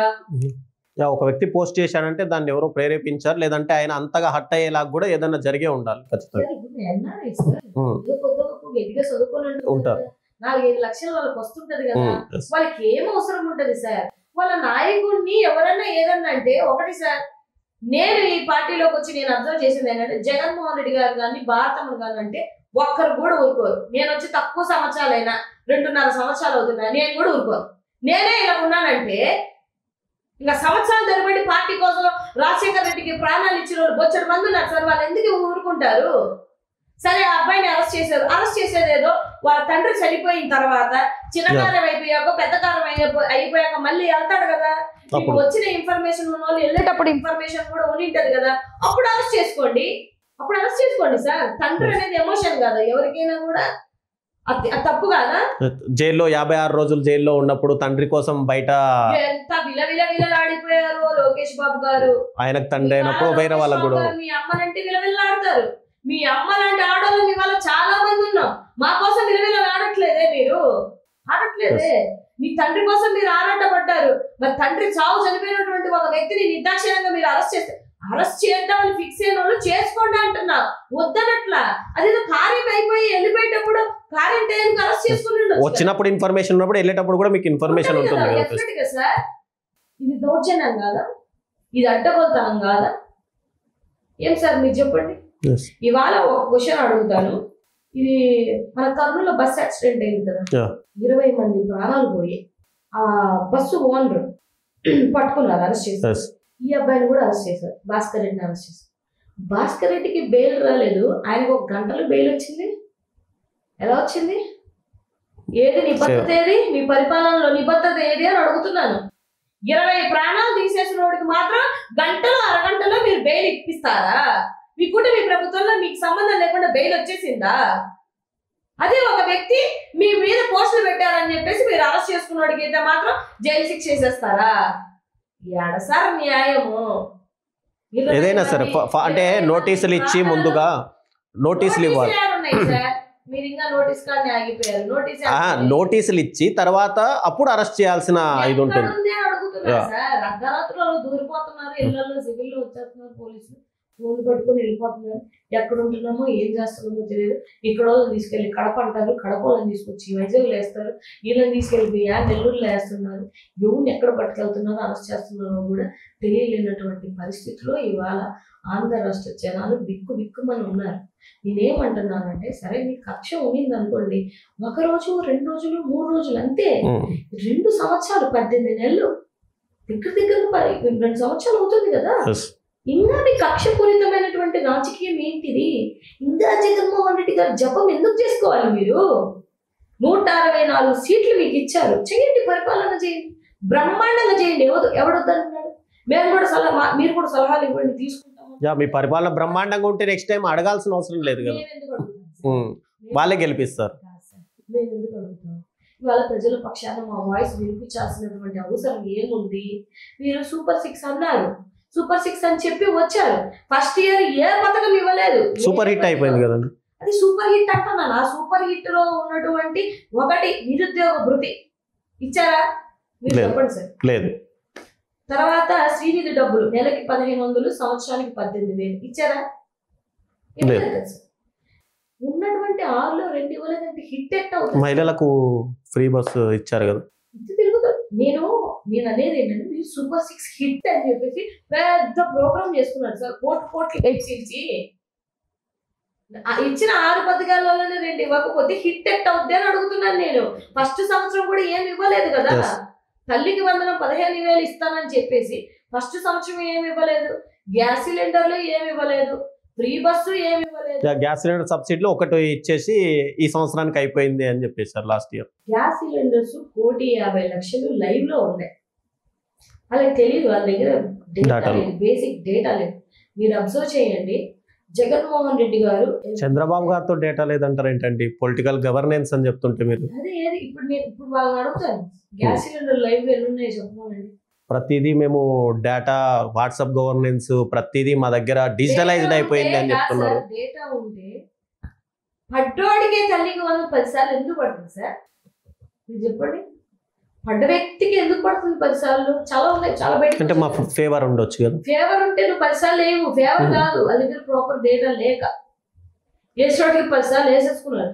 ఎవరికి ఏం వేసేసుకున్నారో కూడా క్లారిటీ లేదు వాళ్ళకి. సో ఇచ్చిన 3 సిలిండర్లు 1,50,00,000 లైవ్ లో ఉంటే 870 రూపాయలు లెక్కేసినా కూడా ఎంత అయితే సార్? మీరు ఎంత పెట్టారు? 870 కోట్లు పెట్టుకున్నారు. అంటే మీ లెక్క ప్రకారమే ఉన్నటువంటి లైవ్ సిలిండర్స్ లో ఒక్క సిలిండర్ కూడా చక్కగా ఇవ్వలేదనే కదా అర్థం. ఇప్పుడు మేము చేస్తాం మీకు ఎందుకు కలగాలని అంటే, మీరు బడ్జెట్ లో పెట్టకుండా చేస్తానంటే ఎవరు నమ్ముతారు? బడ్జెట్ లో పెట్టాలి కదా సార్. బడ్జెట్ లో ఉందంటేనే కదా మీరు చేసినట్టు లెక్క. జనాలకు అర్థం కాదనుకొని ఏంటో మాట్లాడిస్తానంటే, ఇప్పుడు సార్ అందరికి చేతులు సోషల్ మీడియా, చదువుకోలేని ప్రతి ఒక్కరికి ఫేస్బుక్ ఐడియా ఉంటుంది, ఇన్స్టా ఉంటుంది, అన్ని ఉంటాయి. వాడు యూట్యూబ్ లో అన్ని చెక్ చేస్తూనే ఉంటాడు. చాట్ జీపీటీ వచ్చింది, అన్ని వచ్చాయి కదా. సో ప్రతి ఒక్కరికి అన్ని తెలుస్తున్నాయి. తెలియదు అనుకుంటే మాత్రం అవదు. ఇప్పుడు మీ పరిపాలన బాగుంది అని మీరు అనుకుంటే, స్టిల్ ఇప్పటికీ కూడా మీరు బాగుంది అని అనుకున్నట్లయితే 40 మంది ఎమ్మెల్యేలు బాలేరు, వాళ్ళకి నోటీసులు ఇవ్వండి అని ఎలాగంటారు మీరు? నిన్న పవన్ కళ్యాణ్ గారు క్యాబినెట్, అదే నెక్స్ట్ మాట్లాడదాం. క్యాబినెట్ మీటింగ్ లో పవన్ కళ్యాణ్ పూర్తిగా అసంతృప్తి వ్యక్తం చేశారు. అంటే చంద్రబాబు నాయుడు పైన ఏంటి, ఎమ్మెల్యేలు ఇక్కడ CMRF ఫండ్స్ కు సంబంధించిన చెక్కులు కూడా కాన్స్టిట్యున్సీలో ఇవ్వట్లేదు, పూర్తిగా ఎమ్మెల్యేలు అసలు నియోజకవర్గాల్లోనే ఉండట్లేదు అని చెప్పి దీని మీద కూడా చంద్రబాబు గారు చాలా సీరియస్ అయ్యారు. ఎవరైతే ఎమ్మెల్యేలు కాన్స్టిట్యున్సీలో తిరగట్లేదో సంబంధిత జిల్లా ఇన్ఛార్జ్ మంత్రులు ఉన్నారో వాళ్ళందరూ కూడా యాక్షన్ తీసుకోవాలి, 1995 సీఎంని మళ్ళీ మీరు చూస్తారు అని చెప్పి చంద్రబాబు గారు కూడా ఘాటుగా నిన్న వార్నింగ్ కూడా ఇచ్చారని చెప్పి వస్తుంది. అంటే ఇక్కడ ఇంకోటి కూడా, అంటే చంద్రబాబును కూడా ఎమ్మెల్యేలు సీరియస్ గా తీసుకోవట్లేదు అని అర్థమైపోయింది. మీ మాట వినట్లేదు. ఆయన ఎప్పుడో మనం రమ్మన్నారంట సార్. 164 మందిలో దగ్గరగా 40 మంది పోలేదంట. మీరు పిలిస్తేనే పోవట్లేదు. ఇంకా ఎట్లుంది పరిపాలన? మీ అండర్లోనే నేను అడ్మినిస్ట్రేటర్, నేను విజనరీ, నేను 4 సంవత్సరాలు రాజకీయ చరిత్ర అనుకున్నటువంటి ఒక పెద్దానికే విలువ ఇవ్వట్లేదంటే వాళ్ళ ఎమ్మెల్యేలు. ఇంక ప్రజల మాట అంటే ఎమ్మెల్యేలు కొత్తగా ఎన్నికైన వాళ్ళు ఉన్నారు, వాళ్ళందరూ కూడా ఏంటంటే నెక్స్ట్ ఎలక్షన్స్ లో మేము గెలుస్తామో గెలవమో, మాకు టికెట్ వస్తుందో రాదో, ఇప్పటికే మేము ఖర్చు చేసిన డబ్బులు ఉన్నాయి కాబట్టి మేము సంపాదించుకోవాలి. ఇప్పుడు మీతో పాటు మీరు మీటింగ్ అదే అంటే నేను అంటున్నాను, మీటింగ్ కి రావాలని ఏముంది, నేను సంపాదించుకోవాలి. ఇప్పుడు నేను నెక్స్ట్ 4 years డబ్బులు ఇచ్చారు సార్, ఇంత డబ్బులు ఇచ్చి సీట్ తెచ్చుకున్నారు సార్. ఎందుకంటే కొలికిపూడి గారు కూడా మాట్లాడారు కదా 5 కోట్లు ఇచ్చారు. ఇంకొక ఆవిడ ఎవరో దళిత మహిళ రైల్వే కోడ్ టికెట్ విషయంలో 7 కోట్లు ఇచ్చిందని ఆవిడ చెప్తున్నారు. ఒక దళిత నియోజకవర్గంలోనే 7 కోట్లు ఇచ్చిందంటే ఆవిడ సీటు కోసం వాళ్ళు ఖర్చు పెట్టేది వేరే ఉంటది కదా. కొలికపూడి కూడా రీసెంట్ గా చెప్పారు కదా, నేను కేసీఆర్ నానికి ట్రాన్స్ఫర్లు చేశానని చెప్పి బ్యాంక్ చెప్పారు. కూర్చొని చెప్పారు. సో డెఫినెట్ గా ఏమో మీరు అన్నట్టుగానే కొత్త ఎమ్మెల్యేలు వాళ్ళు ఖర్చు పెట్టింది తెచ్చుకోవాలనుకుని ప్రజల పరిపాలన పక్కన పెట్టి వాళ్ళు డబ్బులు సంపాదించే పనిలోనే ఉన్నారు. అదే మేము చెప్పేది. మీరు పరిపాలన చేయట్లేదు, డబ్బులు పంచుకునే పనిలోనే ఉన్నారు, ఫ్రీ ఇసుక అని చెప్పేసి. ఫ్రీ ఇసుక అంత పచ్చి అబద్ధం సార్. అది యాడిచ్చారు సార్ ఫ్రీ ఇసుక? ఫ్రీ ఇసుక ఇచ్చారా? మధ్యమని చెప్పేసి అడ్డగోలుగా ఎవరు మటుకు వాళ్ళే టెండర్లు వేసుకుంటున్నారు, వాళ్ళ బిన్నెలా పెట్టుకుంటున్నారు, వాళ్ళే చేసేసుకుంటున్నారు, వాళ్ళు దండుకుంటున్నారు. మరి అదే మేము చెప్తున్నాం. ఇప్పుడు అసెంబ్లీ సాక్షిగా బీజేపీ ఎమ్మెల్యే టీడీపీ ఎమ్మెల్యేని అడుగుతుండే, టీడీపీ ఎమ్మెల్యే నుంచి జనసేన వాళ్ళని అడుగుతున్నా, మీరు అసలు అవైలబుల్ గా ఉండట్లేదని చెప్తున్నా, మీ పరిపాలన బాగాలేదంటున్నారు, నా నియోజకవర్గానికి ఏం రావట్లేదు అంటున్నారు, అసలు మీకు గెలిచి ఎందుకు గెలిచాం రా నాయన అని చెప్పేసి అంటున్నారు. బండారు సత్యనారాయణ అదే మాట, విష్ణుకుమార్ రాజు గారు అదే మాట. అంటే ప్రతిపక్షం లేదు కాబట్టి మేమే ప్రతిపక్ష పాత్ర పోషిస్తున్నాం అంటున్నాం. పోషించుకోవాలండి సార్, మేము కాదని అంటున్నామా? మీరు అట్లా పోషించుకున్నారు అనుకున్నా కూడా మీ పార్టీ వల్లే మిమ్మల్ని దెప్పి పొడుస్తున్నారు, నిలబెట్టి కడుగుతున్నారు అన్న విషయం కూడా అర్థం అవ్వాలి అంటున్నాను నేను. నాట్ ఓన్లీ వైఎస్ఆర్సీపీ, మీ వల్లే మిమ్మల్ని అడుగుతున్నారు కదా, అదే కదా మేము కూడా చెప్తున్నాము. సో అక్కడ జనాలకు అర్థమైపోయింది సార్, గ్రౌండ్ రియాలిటీలో జనాలకి క్లియర్గా అర్థమైపోయింది సార్. వీళ్ళు తెచ్చుకో, పంచుకో, దోచుకో, ఇదే వీళ్ళ పరిపాలన. అదే జరుగుతుంది కూడా రాష్ట్రంలో. Coming to the personal, Nagamalleswari గారికి ఏమైనా ఆఫర్ వచ్చిందా?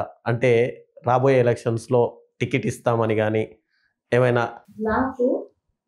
నేను పడ్డటువంటి 18 నెలల కాల కష్టంలో నాకు పై వాళ్ళు పెద్దోళ్ళు అందరూ ఫోన్ చేసి బాగా మాట్లాడుతున్నాం, ఈవెన్ జగన్మోహన్ రెడ్డి గారు కూడా బాగా మాట్లాడుతున్నావు మల్లీశ్వరి అని చెప్పారు. అంతకు మించి నేను నా కష్టానికి ప్రతిఫలం ఇదే, నువ్వు బాగా మాట్లాడుతున్నావు అమ్మా అని చెప్పి నన్ను పెద్దవాళ్ళందరూ ఒక అధినేత మెప్పు పొందడం అనేది గ్రేట్ మీరు అన్నటువంటి గ్రేట్ అచీవ్మెంట్. నేను ఇదే కోరుకున్నాను. నా మైండ్ లో నేను ఎమ్మెల్యే తెచ్చుకోవాలి, నేను ఎంపీ తెచ్చుకోవాలి, ఈ థాట్ ప్రాసెస్ లో నేను లేను సార్. నా మైండ్ లో నేను ఏ పార్టీ కోసం అయితే నమ్మకంగా అడ్డంగా నిలబడి నేను పనిచేస్తున్నాను, ఆ పార్టీ నాయకులే నన్ను పిలిచి నన్ను అప్రిషియేట్ చేయాలి అనుకున్నాను. That is my target. నా టార్గెట్ నేను రీచ్. ఒకవేళ ఎమ్మెల్యే టికెట్ ఆఫరే వచ్చింది అనుకోండి మల్లీశ్వరి, ఏ కాన్స్టిట్యున్సీ తీసుకోవాలనుకుంటున్నారు? మాకున్న ఉత్తరాంధ్రలో దళిత నియోజకవర్గం ఏముంది సార్? ఇదే కదా, పైకిరావుపేట. అంటే tug for fight to Anitha అంటారా? ఆల్రెడీ నేను పనిచేసిన ఎక్స్పీరియన్స్ ఉంది. మా చుట్టుపక్కల చుట్టాలందరూ అక్కడే ఉన్నారు, మా హస్బెండ్ కూడా అక్కడే. మేము విశాఖపట్నంలో మా బిజినెస్ పరంగా మేము అక్కడ ఉంటున్నాం కాబట్టి మా బాబాయిలు, మా పిన్నులు, మా అందరూ నేను పైకిరావుపేటలోనే. నాకు ఒక ఇది ఉంది, ఆ జాతంతా నాకు సపోర్ట్ చేస్తుంది. అక్కడ చేస్తే డెఫినెట్గా నేను అక్కడ నుంచే పోటీ చేస్తాను ఒకవేళ ఇస్తే. ఓకే, ఒకవైపు వైఎస్ఆర్సీపీ స్పోక్స్ పర్సన్గా ఉంటూనే మాల మహానాడు జాతీయ మహిళా అధ్యక్షురాలుగా కూడా ఉన్నారు. ఏం సందేశం ఇద్దాం అనుకుంటున్నారు మీరు? సార్ నేను 7 years నుంచి మాల మహానాడుగా ఉన్నాను సార్. ఫస్ట్ నుంచి నేను ఉద్యమంలో నుంచి ఉన్న అమ్మాయి, ఉద్యమం కోసం పోరాడినటువంటి అమ్మాయి. నా దళితులకి ఎవరికి అండగా మీరు చూస్తే నాకు ఆంధ్రలో, ఈవెన్ తెలంగాణలో కూడా నాకు చాలా మంది ఫాలోవర్స్ ఉన్నారు నా దళితులు. సో నేనేంటంటే సార్, నేను కాస్త కూస్త చదువుకున్నటువంటి అమ్మాయిని, కొన్ని సెక్షన్లు తెలిసినటువంటి అమ్మాయిని, పరిపాలన మీద లేకపోతే గ్రౌండ్ రియాలిటీలో, లీడర్షిప్లో నాకు అవగాహన ఉన్నటువంటి అమ్మాయి. జనరల్గా ఎస్సీలలో, నాట్ ఓన్లీ ఎస్సీ, నేను ఎస్సీ ఎస్టీల కోసం చాలా సుగలిప్రతి ఎస్టీ కదా సార్, అలాగే నేను నలుగురుదని అనుకుంటే నేను వెళ్ళను కదా. ఎస్సీ ఎస్టీలకి ఎవరికి వచ్చినా కష్టం వచ్చినా నేను వెళ్ళాను సార్. అది మహిళకైనా ఇంకెవరికైనా కూడా నేను వెళ్ళాను. అంటే వాళ్ళకే వెళ్తారా మేడం, పక్క వాళ్ళకి వెళ్ళాలా అంటే అది కాదు, అందరికి ఎవరికి ఇబ్బంది అయినా నేను వెళ్ళాను. కానీ నా జాతి విషయాల్లో మహిళల మీద అగత్యాలు జరిగిన ప్రతిసారి నా వాయిస్ వినిపించాను, ధర్నాలు చేశాను, హంగ్రీ స్ట్రైక్స్ చేశాను. నేను చిన్నప్పుడే చేసాను సార్. నేను 23-24 సంవత్సరాల నుంచే ఉద్యమాల్లో ఉన్నటువంటి అమ్మాయి. సో మనకి చాలా పోరాడేటువంటి పటిమ ఉన్నటువంటి అమ్మాయి. సో ఇప్పుడు నేను పార్టీలోకి వచ్చాను, వైఎస్ఆర్సీపీ పార్టీని నేను చూస్ చేసుకున్నాను. మా అంబేద్కర్ గారు చెప్పారు, రాజ్యాధికారం తెచ్చుకోండి అని. నేను ఆయన ఆలోచన విధానంతో ఉన్నటువంటి అమ్మాయిని. కొంతమందికి నచ్చొచ్చు నేను ఈ పార్టీలోకి వెళ్ళడం అనేది, కొంతమందికి నచ్చొచ్చు, నచ్చకపోవచ్చు. ఇది నా కెరీర్ సార్, అది నా జాతి సార్. మీ జాతి కోసం మీరు పోరాడతారు, నా జాతి కోసం నేను పోరాడతాను. నా జాతిని నేను ఏ రోజు వదులుకోలేదు. సో అలాగే నా పార్టీని కూడా నేను వదులుకోలేదు. నా పార్టీకి నేను అండగా ఉండాలనుకున్న టైంలో నేను ఉంటాను. అలాగే నా జాతి విషయంలో కూడా ఎంత అండగా ఉండాలో అంత, విత్ ద లిమిటేషన్. నాకు తెలుసు రాజకీయ పార్టీలో ఉన్నప్పుడు కొన్ని లిమిటేషన్స్ ఉంటాయి, అది నేను పాటిస్తాను. అలాగే నా జాతికి కష్టం వచ్చినప్పుడు ఏ రోజైనా నా వాయిస్ నేను వినిపించాను. చాలానే ప్రోగ్రామ్స్ చేశాను. అందరికీ తెలుసు మల్లీశ్వరి అంటే ఏంటిది అనేది కూడా తెలుసు. త్రూ మై ఎన్జిఓ కానీ లేకపోతే బాల మహానాడు నుంచి కానీ ఎన్నో సేవలు చేసి చిన్న వయసులోనే నాకు ఎన్నో ఇంటర్నేషనల్ అవార్డ్స్ వచ్చాయి. నా కోసం పేపర్లో ఆర్టికల్స్ వచ్చాయి. నేను 30 సంవత్సరాలు కళ్ళు మూసుకొని 10 ఏళ్లలో నేను సాధించింది ఏంటంటే బోల్డ్ ఉంది నా వెనకతను. నేను చెప్పుకోగలుగుతాను. సో ఈ సన్మానాలు, ఈ అప్రిషియేషన్స్ వీటి కోసం మళ్ళీ శివరేం తాపత్రపడిపోయి చేయాల్సిన అవసరం ఏం లేదు. ఇవన్నీ నన్ను చిన్నప్పుడే చూసేసి వచ్చేసాను నేను. ఇప్పుడు నాకు ఉన్నటువంటి ఒకటే గోల్ ఏంటంటే మన భవిష్యత్తుతో పాటు రాబో రోజులలో మన బిడ్డల భవిష్యత్తు కూడా బాగుండాలి. పిల్లల చదువులు బాగుండాలి. సిబిఎస్ఈ, ఐబీ, టోఫెల్ విధానాల్ని ఈ కూటమి ప్రభుత్వం వచ్చి రాగానే తీసేయించింది సార్. అది నా బాధ. వాళ్ళ భవిష్యత్తు బాగుంటుంది సార్. ఇప్పుడు పెద్దోళ్ళందరూ ఏం చెప్తారు సార్? పెద్ద వాళ్ళు ఏం చెప్పి ఉంటారు? ఒరే నువ్వు ఆస్తులు ఇవ్వకపోయినా పర్లేదురా, పిల్లలకు మంచి విద్యాబుద్ధులు ఇవ్వండి చాలు. అంతే కదా. ఇవాళ నేను ఎక్స్పెక్ట్ చేస్తుంది కూడా అదే. నేను ఎక్కువ పథకాల కోసం వాటి కోసం కూడా నేను మాట్లాడు. చదువు. నేను చదువును నమ్ముకొని నాకు ఇవాళ గౌరవం. నేను ఆ చదువును చదువుకున్నాను కాబట్టి నాకు సొసైటీలో రెస్పెక్ట్. నేను దళిత మహిళనైనా కూడా అదే రెస్పెక్ట్ నా దళిత బిడ్డలందరికీ రావాలని నేను కోరుకుంటున్నా. అది తప్పు కాదే. అందుకోసమే నేను జగన్మోహన్ రెడ్డి గారికి సపోర్ట్ చేస్తున్నాను. And he is not that kind of person. ఈ లేదు అరగంట ఏదో అంటారు. అదేం లేదు. దళితులకి చాలా మంచిగా ఆయన చూస్తారు. నాకు నచ్చినటువంటి వ్యక్తి.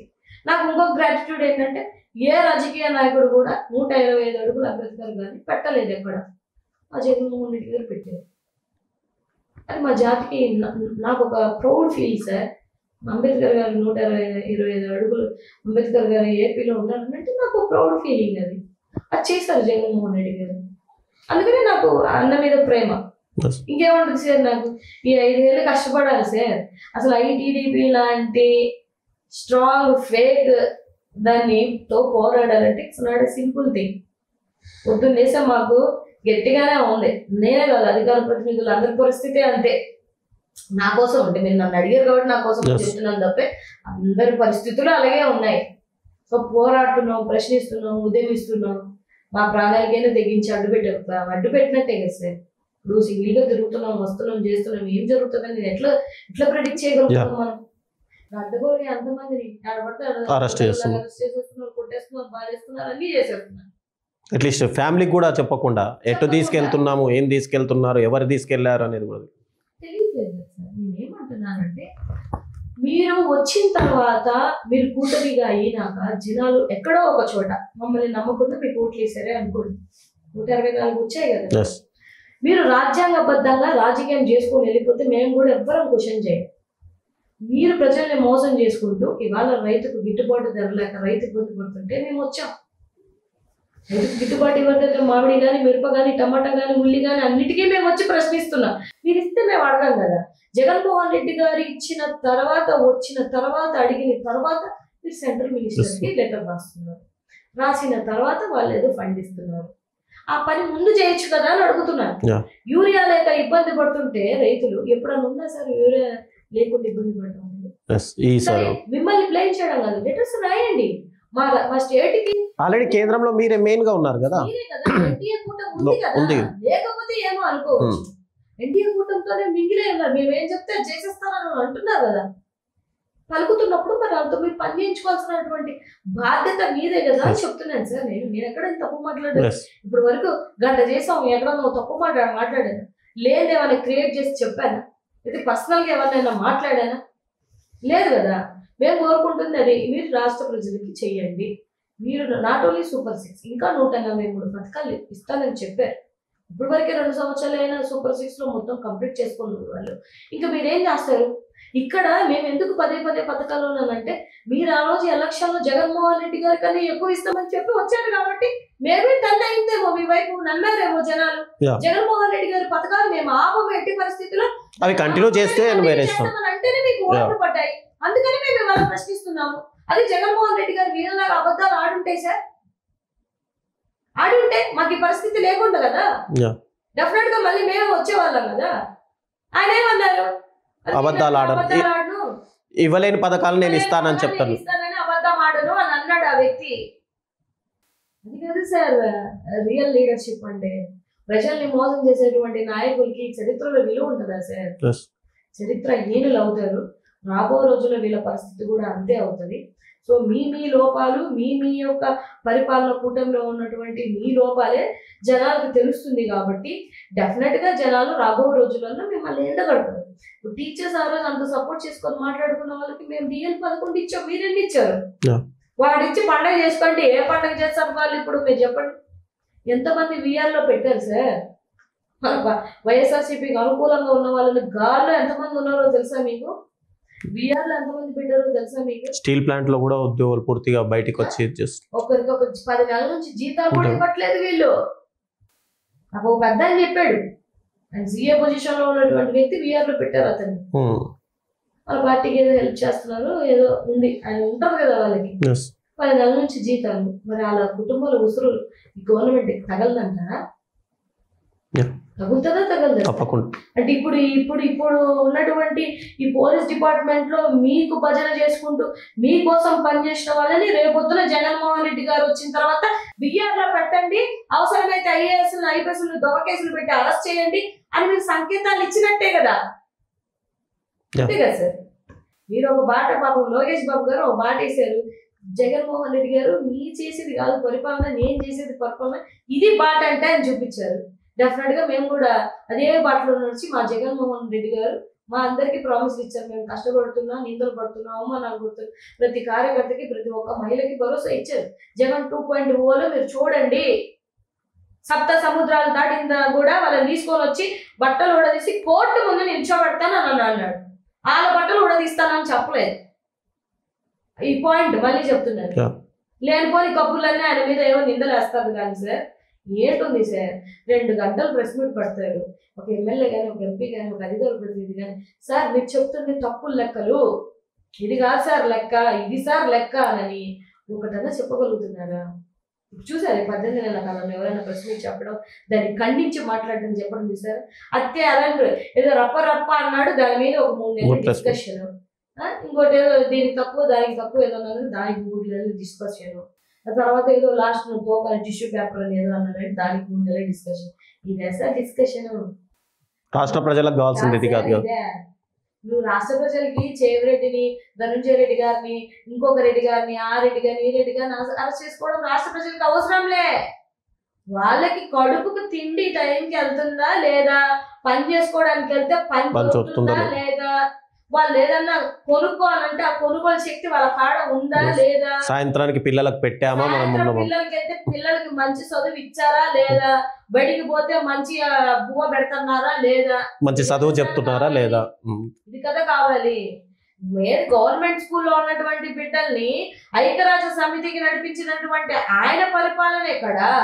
అదే గవర్నమెంట్ స్కూల్ పిల్లల్ని మీ కాళ్ళు నొక్కించుకుంటూ, మీ బర్త్డేలకి ప్రమోషన్లుగా వాడుకుంటూ, లేకపోతే చపాతీలు చేయించి బాత్రూమ్ లో వాడుకుంటున్నటువంటి మీ పరిపాలన ఎక్కడ సార్? ఎంతమంది ఫుడ్ పాయిజన్లు అవ్వట్లేదు సార్? నేషనల్ హ్యూమన్ రైట్స్ వీళ్ళకి ఆంధ్ర రాష్ట్రానికి నోటీసులు ఇవ్వలేదా? ఎందుకు ఇన్నిటువంటి కంప్లైంట్స్ వస్తున్నాయి, ఫుడ్ పాయిజన్ అవుతున్నాయి అని అనేసి? ఏంటి సార్ పరిపాలన ఇది? ఫెడ్డల్ అయిపోయి ఉన్నాం సార్, నేనే కాదు జనాలు అందరూ అట్లనే ఉన్నారు, పరిస్థితి అట్లనే ఉంది. ఎంతో కొంత కాకపోతే ఇప్పుడు శిశు సంక్షేమానికి సంబంధించిన మంత్రి ఏమంటది, ఆ పిల్లలకు జ్వరం వస్తే నన్నేం చేయమంటావు అంటుంది ఆవిడ. నాకు 3 రోజుల నుంచి జ్వరంతో బాధపడుతున్నా, నేనే వారికి చెప్పుకోవాలి. ఏంటి సార్ ఇది? మరి ఆ ఉమెన్ కమిషన్ ఉన్నది, ఆమె చైర్మన్ ఎక్కడుందో కూడా తెలియట్లేదు. మళ్ళీ మా హోంమంత్రి అంటే ఇంకా వేరే విషయం లేదు, చెప్పబడ్డేది ఆవిడకి. ఆవిడేంటంటే సేమ్ నా అధికార ప్రతినిధి పదవి చేస్తుంది ఆమె ఇవాళ. హోమ్ మినిస్టర్ గా అధికార ప్రతినిధి, స్పోక్స్ పర్సన్ వర్క్ చేస్తున్నారు. అంతే మరి నాటకాన్ని ఏమైనా చేస్తుందా? ఏమైనా చేసినట్టు మీకు ఎక్కడ అనిపించిందా? ఇప్పుడు అక్కడ శ్రీకాకుళంలో చనిపోయారు కదా, సరే అది ప్రైవేటు టెంపులే అనుకుందాం అనుకోండి. మీ ఇంటెలిజెన్స్ ఏం చేస్తుంది అంటే ఇంటెలిజెన్స్ ఫెయిల్ అయినట్టే కదా సార్. నేను మామూలుగా ఎక్కడన్నా ఒక మీటింగ్ పెడుతున్నాను, ఒక ప్రెస్ మీట్ పెడుతున్నానంటే తక్కువ నాకు ఇంటెలిజెన్స్ కాల్ వచ్చింది, మేడం ఇదేదో దళితుల కోసం ఏదో సమస్యలు మీరు ఏదో ప్రెస్ మీట్ పెడుతున్నారంట కదా అని. అంటే ఇతర పార్టీల మీద ఇంటెలిజెన్స్ ఉపయోగపడుతుంది కానీ ఏం జరుగుతుందో ప్రజల మీద, పార్టీ పక్కనండి, అక్కడ ఉన్న వ్యక్తుల మీద వస్తారు, ఆడికి వచ్చి చేస్తారు, అంతమంది జనాలు ఉంటారు, ఇబ్బంది కలుగుతుంది అని తెలియదు. అదే ఏం ఏర్పాట్లు ఉన్నాయి, ఎలా డైవర్ట్ చేయాలి, సమర్థించుకోవడం ఒకటి. 10 సార్లు పాయకరావుపేట ఏంటిది 10 సార్లు పులివెందుల ఎమ్మెల్యే అని అంటే మరి నిన్ను అనొద్దా పాయకరావుపేట ఎమ్మెల్యే అని అనేసి అనాలా లేదా సార్? 2019లోనే నీకు అక్కడ ఉన్నటువంటి నీ నియోజక ప్రజలే నిన్ను వద్దని తోసేస్తే ఓ ఊరికి పంపించారు. మరి అక్కడ ఓడిపోయిన ఎమ్మెల్యే అని నిన్ను అనాలి కదా. మళ్ళీ దిక్కు దివానా దోచక లాస్ట్ పార్టీలో 3 టైంలో కలిసేసి ఏదో ఫ్లూక్ లో నువ్వు ఎమ్మెల్యే అయిపోయావు. వాళ్ళ పాయకరావుపేట ఎమ్మెల్యే మేమందరం వదిలితే నువ్వు ఎమ్మెల్యే అయిపోయావు. బీజేపీ నుంచి మరి నేనే కదా, జనసేన నుంచి ఇంకొక అబ్బాయి ఉన్నాడు అక్కడ, మేమందరం దానదత్తం చేస్తేనే నువ్వు ఎమ్మెల్యే అయ్యావు. టీడీపీ నుంచి సీట్ వచ్చింది 3 పార్టీలు కలిసినప్పుడు, అంతే కదా సార్. నువ్వు ఎట్ట అయిపోయావు? రెబల్ గా పోటీ చేసినా నీకు గెలిచావు అనుకుంటే వేస్తాను కదా, కానీ నేను అప్పటికే పార్టీలో వచ్చేసి ఉన్నాను కాబట్టి నా పార్టీ లైన్ నేను పాటించాలి కాబట్టి నేను పార్టీ లైన్లోనే ఉన్నాను. సో నేను ఏమంటున్నాను అంటే, నీకు ఇవాళ దళిత మహిళగా ఇవాళ పోస్ట్ ఇచ్చింది కూడా అది జగన్మోహన్ రెడ్డి గారు పెట్టిన భిక్షే. నువ్వు ఆయన్ని ఆఫ్టర్ ఆల్ పులివెందుల ఎమ్మెల్యే అంటున్నావు, ఆయన పెట్టిన భిక్ష వల్ల నీకు ఇవాళ హోంమంత్రి, నువ్వు ఇవాళ హోంమంత్రి అయ్యావంటే అలాగే అయ్యావు. ఎందుకు? 40 సంవత్సరాలు ఈ రాజకీయ చరిత్రలో టీడీపీలో ఎప్పుడైనా దళిత మహిళకి హోంమంత్రి ఇచ్చారా? ఇచ్చారా సార్? మరి జగన్మోహన్ రెడ్డి గారు ఇచ్చారు, ఆయన ఇచ్చారు కాబట్టి కాపీ పేస్ట్, ఆయన పథకాలకి కాపీ పేస్ట్, ఆయన తెచ్చిన సచివాలయ పేరు మార్చుకుందామని కాపీ పేస్ట్. ఏం పెట్టారు సార్ దానికి? సచివాలయానికి విజన్ సంథింగ్ అంతేనా? అంతే. విజన్ సెంటర్స్ కాదు, వి జగన్ సెంటర్స్ అని పెట్టుకోండి. విజన్ జగన్ సెంటర్స్ మీరు పెట్టుకుంటే అదే పెట్టుకోవాలి. అది ఆయన క్రెడిబిలిటీ. మీరు మార్చుకున్న పేర్లు మాత్రం జనాల్లో మీరు తల్లికి వందనమన్నా అది అమ్మఒడే. ఇంకా కొంతమందికి తల్లికి వందనం పడిందంటే అది ఏంటిదని అడుగుతున్నారు. అది అమ్మఒడి అంటే పడింది, 7,000 పడింది, 9,000 పడింది, 13,000 పడింది అని చెప్తున్నారు. ఆ దిశ యాప్కి పేర్లు మార్చుకుంటాయి, రైతు భరోసా కేంద్రాలకి పేర్లు మార్చుకుంటాయి. పేర్లు మార్చినా ఇక్కడ ముద్ర మార్చలేదు కదా. ఎవరు మార్చగలుగుతారు సార్? ఇప్పటికీ రాజశేఖర రెడ్డి గారు తెచ్చుకున్నటువంటి ఆరోగ్యశ్రీని ఎవరైనా మార్చగలుగుతారా? ఆయన తీసుకొచ్చినటువంటి 108ని మార్చగలుగుతారా? ఆయన తీసుకొచ్చినటువంటి ఏ పథకాలైనా ఏ అభివృద్ధినైనా మార్చగలుగుతారా? అలాగే జగన్మోహన్ రెడ్డి గారు తీసుకొచ్చినటువంటి పథకాన్ని మీరు పేర్లు మార్చుకున్నంత మాత్రాన ఆయన చేసినటువంటి అభివృద్ధిని, ఆయన చేసినటువంటి సంక్షేమాన్ని జనాల గుండెల్లో నుంచి తీయలేదు. కాబట్టి మాకు 40% ఓట్ షేరింగ్ వచ్చింది. మాకు 40% ఓట్ షేరింగ్ వచ్చింది సార్. ఎలాగొచ్చింది? మీరు మూకుమ్మడిగా అంతమంది ఏకమైనా కూడా ఎందుకు వచ్చింది? ఎందుకు వచ్చింది అనేది అది ఇంకొక సినారియో అనుకోండి. అది అందరికీ తెలిసినటువంటి వాస్తవమే. ఇవాళ నేషనల్ మీడియా కూడా కోడి ఎగుస్తున్నాయి. చాలా సర్వేలు కూడా ఏంటిది ఆంధ్ర రాష్ట్రంలో 42 లక్షల ఓట్లు గల్లంతైపోయాయి, మా దగ్గర విత్ ప్రూఫ్స్ ఉన్నాయని చెప్తున్నారు. ఇవాళ మాకు అవ్వలేదే. మాకు ఓటింగ్ అయిన రోజు ఉన్నటువంటి ఓట్లకి, కౌంటింగ్ అయినటువంటి ఓట్లకి మాకు తేడా రాలేదే. ఆ రోజు మాకు ఛార్జింగ్ లో తేడా రాలేదే. ఛార్జింగ్ పెట్టడం ఎలా పెరిగిపోతుంది సార్? ఏంది సార్ ఇది? వాళ్ళు ఎందుకో బీహార్ వెళ్తున్నాడంట మన అన్న లోకేష్ అన్న. ఎందుకు వెళ్తున్నాడు బీహార్కి? అసలు నీకు బీహార్కి ఏం సంబంధం? అంటే ఎన్డీఏలో ఒక భాగం అని రమ్మని ఉండొచ్చు. మరి మిగతా వాటికి వెళ్ళలేదు, మరి బీహార్కి ఎందుకు వెళ్తున్నట్టు? అంటే ఓట్ షోరింగ్కి వెళ్తున్నారంట. ఏమో మరి ఇంకా దేవుడికే తెలియాలి. ఇందులో ఘనపాటులు అయ్యారు కాబట్టి అందుకని తీసుకెళ్తున్నారేమో బీహార్కి అనిపిస్తుంది నాకు కూడా. ఇక్కడ స్ట్రాటజీస్ ఎలా యూజ్ చేశామో, మేము ఎలా దోపిడీ చేసాము, ఎలా ఓట్లు గల్లంత చేసాము మీరు నేర్చుకోండి, మీరు చేపించుకోండి, ఇది మా స్ట్రాటజీ అని చెప్పేసి చెప్పడానికి వెళ్తున్నారా? Okay, coming to the personal. ఫ్యూచర్లో రాజకీయంగా నాగమల్లీశ్వరి అడుగులు ఎలా ఉండబోతుంది? ఎలా ఉండడం అంటే సార్, అంటే ఇదే స్ట్రాటజీలో వెళ్ళబోతున్నారా, లేదా స్ట్రాటజీ ఏమైనా మార్చి ఎలక్షన్స్ టైంకి వచ్చేసే వరకు స్ట్రాటజీ ఏమైనా మారే అవకాశాలు ఉన్నాయి? నా పద్ధతి ఒకటే సార్, నా స్ట్రాటజీ ఏం లే. నేను ప్రజల పక్షాన్ని పోరాడతాను, పార్టీ కోసం అండగా ఉంటాను, నా నాయకుడికి అండగా ఉంటాను. ఇది నాకు తెలిసిన రాజకీయం. నేను ఒకసారి నేను కండు వేసుకున్నానంటే నా పార్టీ కోసం, నా నాయకుడి కోసం నేను అడ్డంగా నిలబడిపోతాను. నా మనస్తత్వం అది. అది పర్సనల్గా కూడా అంతే. నేను ఒకసారి నా ఫ్రెండ్ అని నమ్మానంటే, నా ఫ్రెండ్స్ నన్ను అడిగితే తెలుస్తుంది మీకు. మల్లీశ్వరి ఒకసారి నమ్మిందే నన్నంటే ప్రాణం పోయినా కూడా ఈవెన్ వాళ్ళ ఫ్యామిలీ వాళ్ళు కూడా వచ్చి నిలబడతారో లేదో నాకైతే తెలియదు, కానీ చివరి ఎడ్జ్ వరకు నేను నిలబడి నా ఫ్రెండ్లైనా నేను కాపాడుకుంటాను. అలాగే ఫ్యామిలీ అయినా అంతే, నేను నా ఫ్యామిలీనే నేను అంతే ప్రొటెక్ట్ చేసుకుంటాను. అలాగే నా పార్టీ అయినా అంతే, నా జాతి అయినా అంతే. నేను ఒక స్ట్రైట్ ఫార్వర్డ్గా ఉండేటువంటి అమ్మాయిని. కొంచెం నేనేదో గట్టిగా అడుగుతాను, అది అందరికీ ఏదో కొంచెం నోరు ఎక్కువ అది ఎక్కువ అని అనుకుంటారు తప్పితే ఇది సబ్జెక్ట్ అడుగుతాను సార్. ఇప్పుడు చాలా మంది కూటమి ప్రభుత్వం వాళ్ళు మల్లేశ్వరికి సబ్జెక్ట్ లేదు అంటారు. వాళ్ళ సబ్జెక్ట్ ఉందని నన్ను ఎందుకు పొగుడుతారు? వాళ్ళు పొగడాలని కూడా నేనేం ఎక్స్పెక్ట్ చేయనే. సబ్జెక్ట్ పరంగే కదా ఇన్ని రోజుల నుంచి నేను డిబేట్స్ లో అడుగుతున్నాను. మీకు సబ్జెక్ట్ పరంగా అడుగుతున్నాననే కాబట్టి కదా మీరు బాధపడిపోతున్నారు. మీరు అన్నంత మాత్రాన మీ ఏమంటారు మీ పేటిఎం బ్యాచ్ తో నాతో పెట్టించినంత మాత్రం సబ్జెక్ట్ లేకుండానే పార్టీ నుంచి ఫోన్లు వచ్చి మీరు రమ్మని ఎందుకు పిలుస్తారు మరి నన్ను? సబ్జెక్ట్ లేదు కదా, వదిలేయచ్చు కదా. అంటే మంచి నామినేటెడ్ పదవి ఇద్దాం అమ్మాయి కానీ ఎందుకంటారు? సబ్జెక్ట్ లేదని వదిలేయచ్చు కదా. రాజకీయంగా పేరు కొన్ని బయట చెప్పొద్దు కాబట్టి నేను చెప్పట్లేదు. నా దగ్గర సబ్జెక్ట్ లేకుండా, నా దగ్గర స్టఫ్ లేకుండా నన్ను ఎందుకు పిలుస్తున్నారు మీరు? పిలవకూడదు కదా. సో నేను ఏమంటానంటే సార్, మా నాన్న చిన్నప్పుడు నాకు ఒకటే నేర్పించారు. మనం నమ్ముకున్న దేశానికి, మనం నమ్ముకున్న భూమికి, మనం నమ్ముకున్న ఊరికి, మనం నమ్ముకున్న తల్లిదండ్రులకి, మన నాన్న నమ్ముకున్న నా భర్తకి, నా భర్త కుటుంబానికి, ఎవరికైనా కూడా మనం న్యాయం చేయాలి తప్పితే నీకు చేతనైంది న్యాయం చేయాలి. కాముగా గప్చుక్కు కూర్చో అంతే. అంతేగాని మనం ఏదో ఉంది కదా అని చెప్పేసి నేను విచ్చలవిడిగా ఎక్కడ ఏం మాట్లాడను, లేకపోతే విచ్చలవిడిగా తెచ్చుకొని నెత్తి మీద పెట్టుకునేదంతా ఏం లేదు. నెగిటివిటీ వస్తూనే ఉంటుంది సార్. పోనివ్వండి, ఇన్ని సంవత్సరాలు నా మీద నెగిటివ్ చేసుకుంటారో చేసుకోనివ్వండి. మా హస్బెండ్ కూడా చాలా సపోర్టివ్గా ఉంటారు. మా అత్తగారు గారు, మా అమ్మ వాళ్ళ ఇంట్లో ఫ్యామిలీస్ కూడా నాకు సపోర్ట్. మా ఫ్యామిలీ నుంచి బేసికల్గా ఎవరు లేరు political, I'm the first person. So మీరు ఎందుకు ఎలా వచ్చారు మేడం అంటే ఏమో తెలియదు, నా డెస్టినీ అనుకుంటాను తప్ప నేను.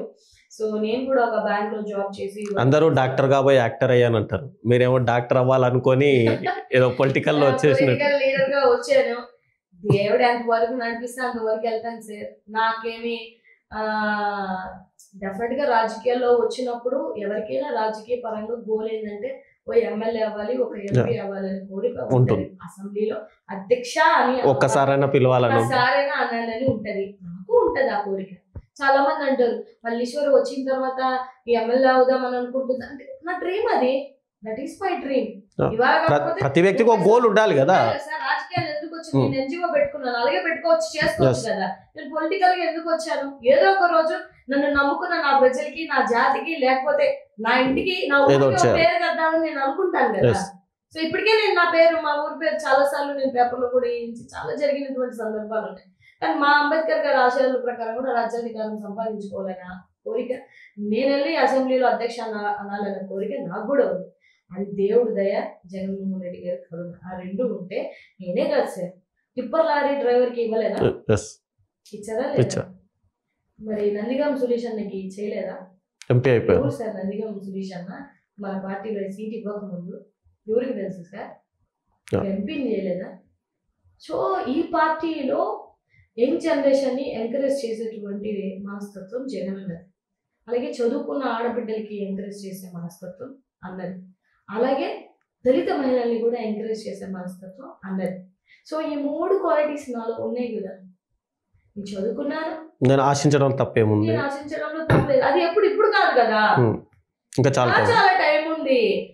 నా మనస్తత్వం ఒకటి, పని చేసి అడగాలి సార్. నేను పని చేస్తాను పార్టీకి, నాకు ఇది కావాలని అడుగుతాను. నాగమల్లేశ్వరి రిటైర్మెంట్ ఏజ్ కూడా రాలేదు కదా ఇంట్లో.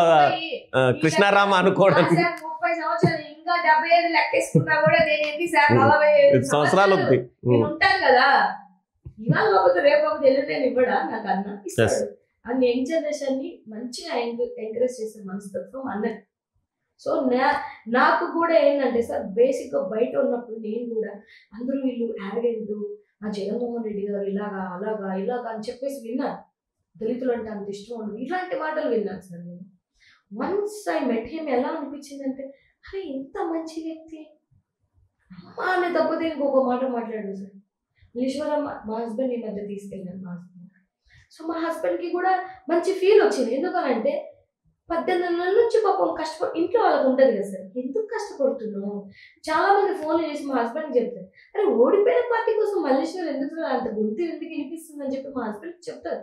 కానీ మా హస్బెండ్ నాకు సపోర్ట్గా ఉన్నారు. ఏంటి, నాలాంటి అమ్మాయిలకి వెనకాతలు అండదండగా ఉన్నటువంటి హస్బెండ్స్ ఉన్నారు కాబట్టి ఇవాళ మేము సొసైటీలోకి వచ్చి మాట్లాడి పోరాడదాం. లేదంటే అసలు బయటికి కూడా రావు. క్లారిటీ ఉంది, ఆ అమ్మాయికి ఒక విజన్ ఉంది.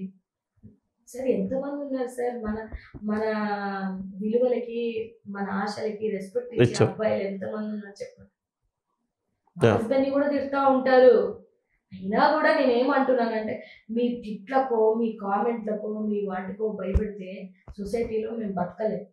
రాజకీయంగా వచ్చాము అంటేనే ఎంతో కొంత స్ట్రాంగ్ గా ఉండి వచ్చాం. ఉద్యమాల నుంచి వచ్చానంటేనే ఎంతో కొంత స్ట్రాంగ్ గా ఉండాలని అర్థం. సో నేనేం కోరుకుంటానన్నా అంటే సార్, మహిళలకి ప్రియారిటీ ఇవ్వండి, మహిళలకి అవకాశాలు ఇవ్వండి, మహిళలకి రెస్పెక్ట్ ఇవ్వండి. మీరు అది ఇవ్వని రోజు మీ తల్లికి మీ చెల్లి మీ భార్య అందరూ ఉన్నారు కదా, అసలు అరే నాకు ఇప్పటికీ ఒకటి అర్థం వస్తే మిమ్మల్ని 9 నెలలు మోసి భూమి మీద వేసినంత కెపాసిటీ ఉంది మాకు. మీరు పెట్టే 2-3 మెసేజ్లకి మేము భయపడిపోతాము సార్. డూ యూ నో అసలు ఆ టైంలో ఎంత పెయిన్ మేము అనుభవిస్తాము అనేది? అంత పెయిన్ అనుభవించిన వల్ల ఈ పెయిన్ మాకు ఎంత సార్.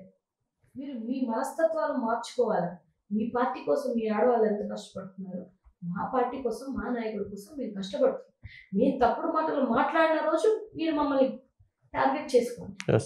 ఇదేంటి రాజ్యాంగబద్ధంగా ప్రశ్నించినప్పుడు మీరు మమ్మల్ని టార్గెట్ చేసి మమ్మల్ని 10 మందిలో బదనం చేసి మా క్యారెక్టర్లు అసోసియేషన్ చేసినంత మాత్రాన మాకు ఉరిగేది ఏమీ లేదు.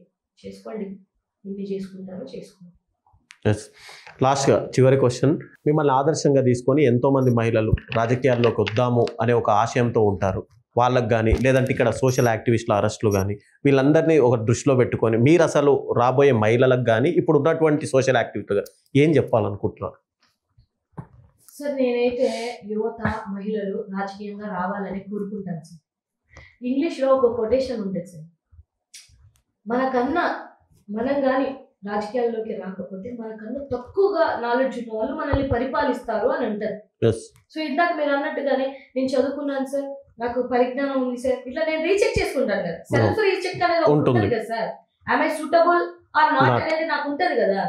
సో అలాగా ప్రతి మహిళ ప్రతి యువకుడు రావాలి, వస్తేనే కదా సార్. ఇప్పుడు అంబేద్కర్ గారి దగ్గర నుంచి అబ్దుల్ కలాం వరకు చెప్పేది ఏంటి సార్, పెద్దలందరూ ఎందుకు ఆ మాటలు చెప్పారు?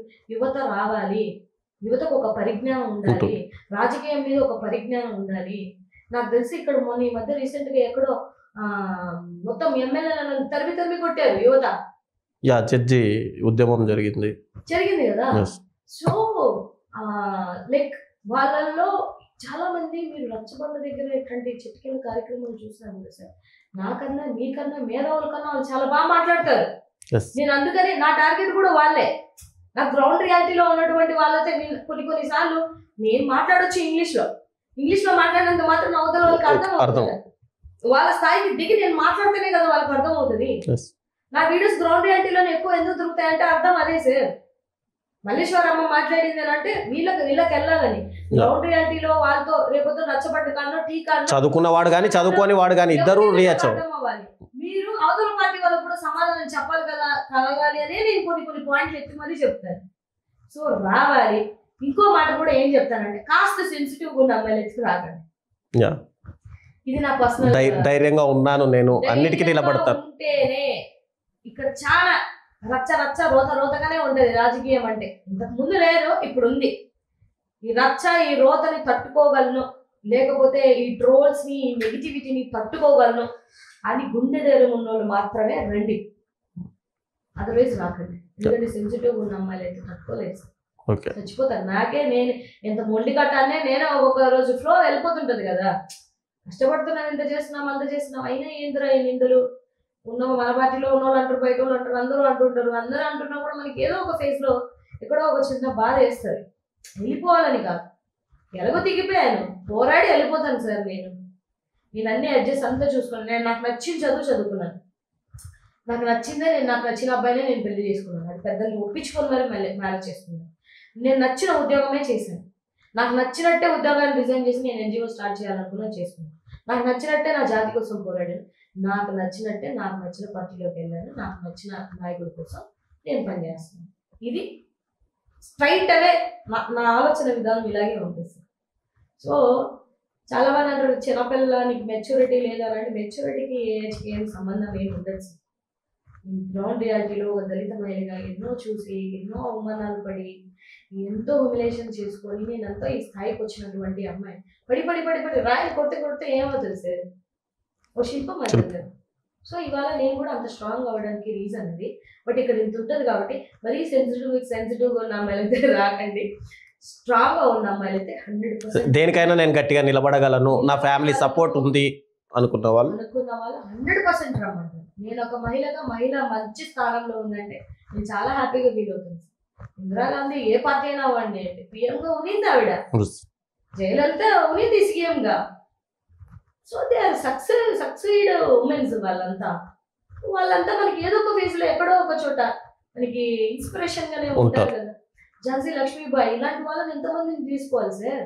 ఓన్లీ అంబేద్కర్ గారినే అంటారు, రమాబాయి కూడా కష్టం చాలా ఉంది, చాలా సాక్రిఫైస్లు ఉన్నాయి. ఇవాళ మగవాళ్ళందరూ వచ్చి మీరు సక్సెస్ అయ్యారంటే ఎంతలో మీ వైఫ్ ల కష్టం చాలా ఉంది. సో ఇవన్నీ గుర్తుపెట్టుకొని నేనైతే మనస్ఫూర్తి కోరుకునేది ఏంటంటే సొసైటీలో మహిళలకి మీకు వీలైతే ఎంకరేజ్ చేయండి. లేదు మీరు ఎంకరేజ్ చేసే ఉద్దేశం లేదా వదిలేయండి.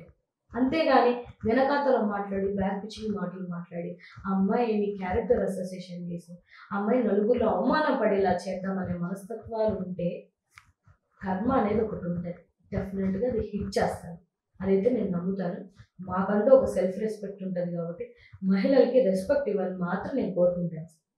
వైఎస్ఆర్సీపీ పార్టీకి ఒక స్పోక్స్ పర్సన్గా ఉంటూ వైఎస్ఆర్సీపీ రాబోయే రోజుల్లో ఎలాంటి స్ట్రాటజీలు చేసుకుంటుంది, లేదంటే ఇప్పటి వరకు జరిగినటువంటి స్ట్రాటజీలకు సంబంధించి కానీ అటు ఆంధ్రప్రదేశ్లో కూటమి సర్కార్ అధికారంలోకి వచ్చిన తర్వాత జరిగినటువంటి అరాచకాలను కూడా బహిరంగంగా మాట్లాడగలిగినటువంటి నాగమల్లీశ్వరి గారు ఈరోజు మనతో ఆమె విలువైన సమయాన్ని పంచుకున్నారు. Thank you madam. Thank you sir.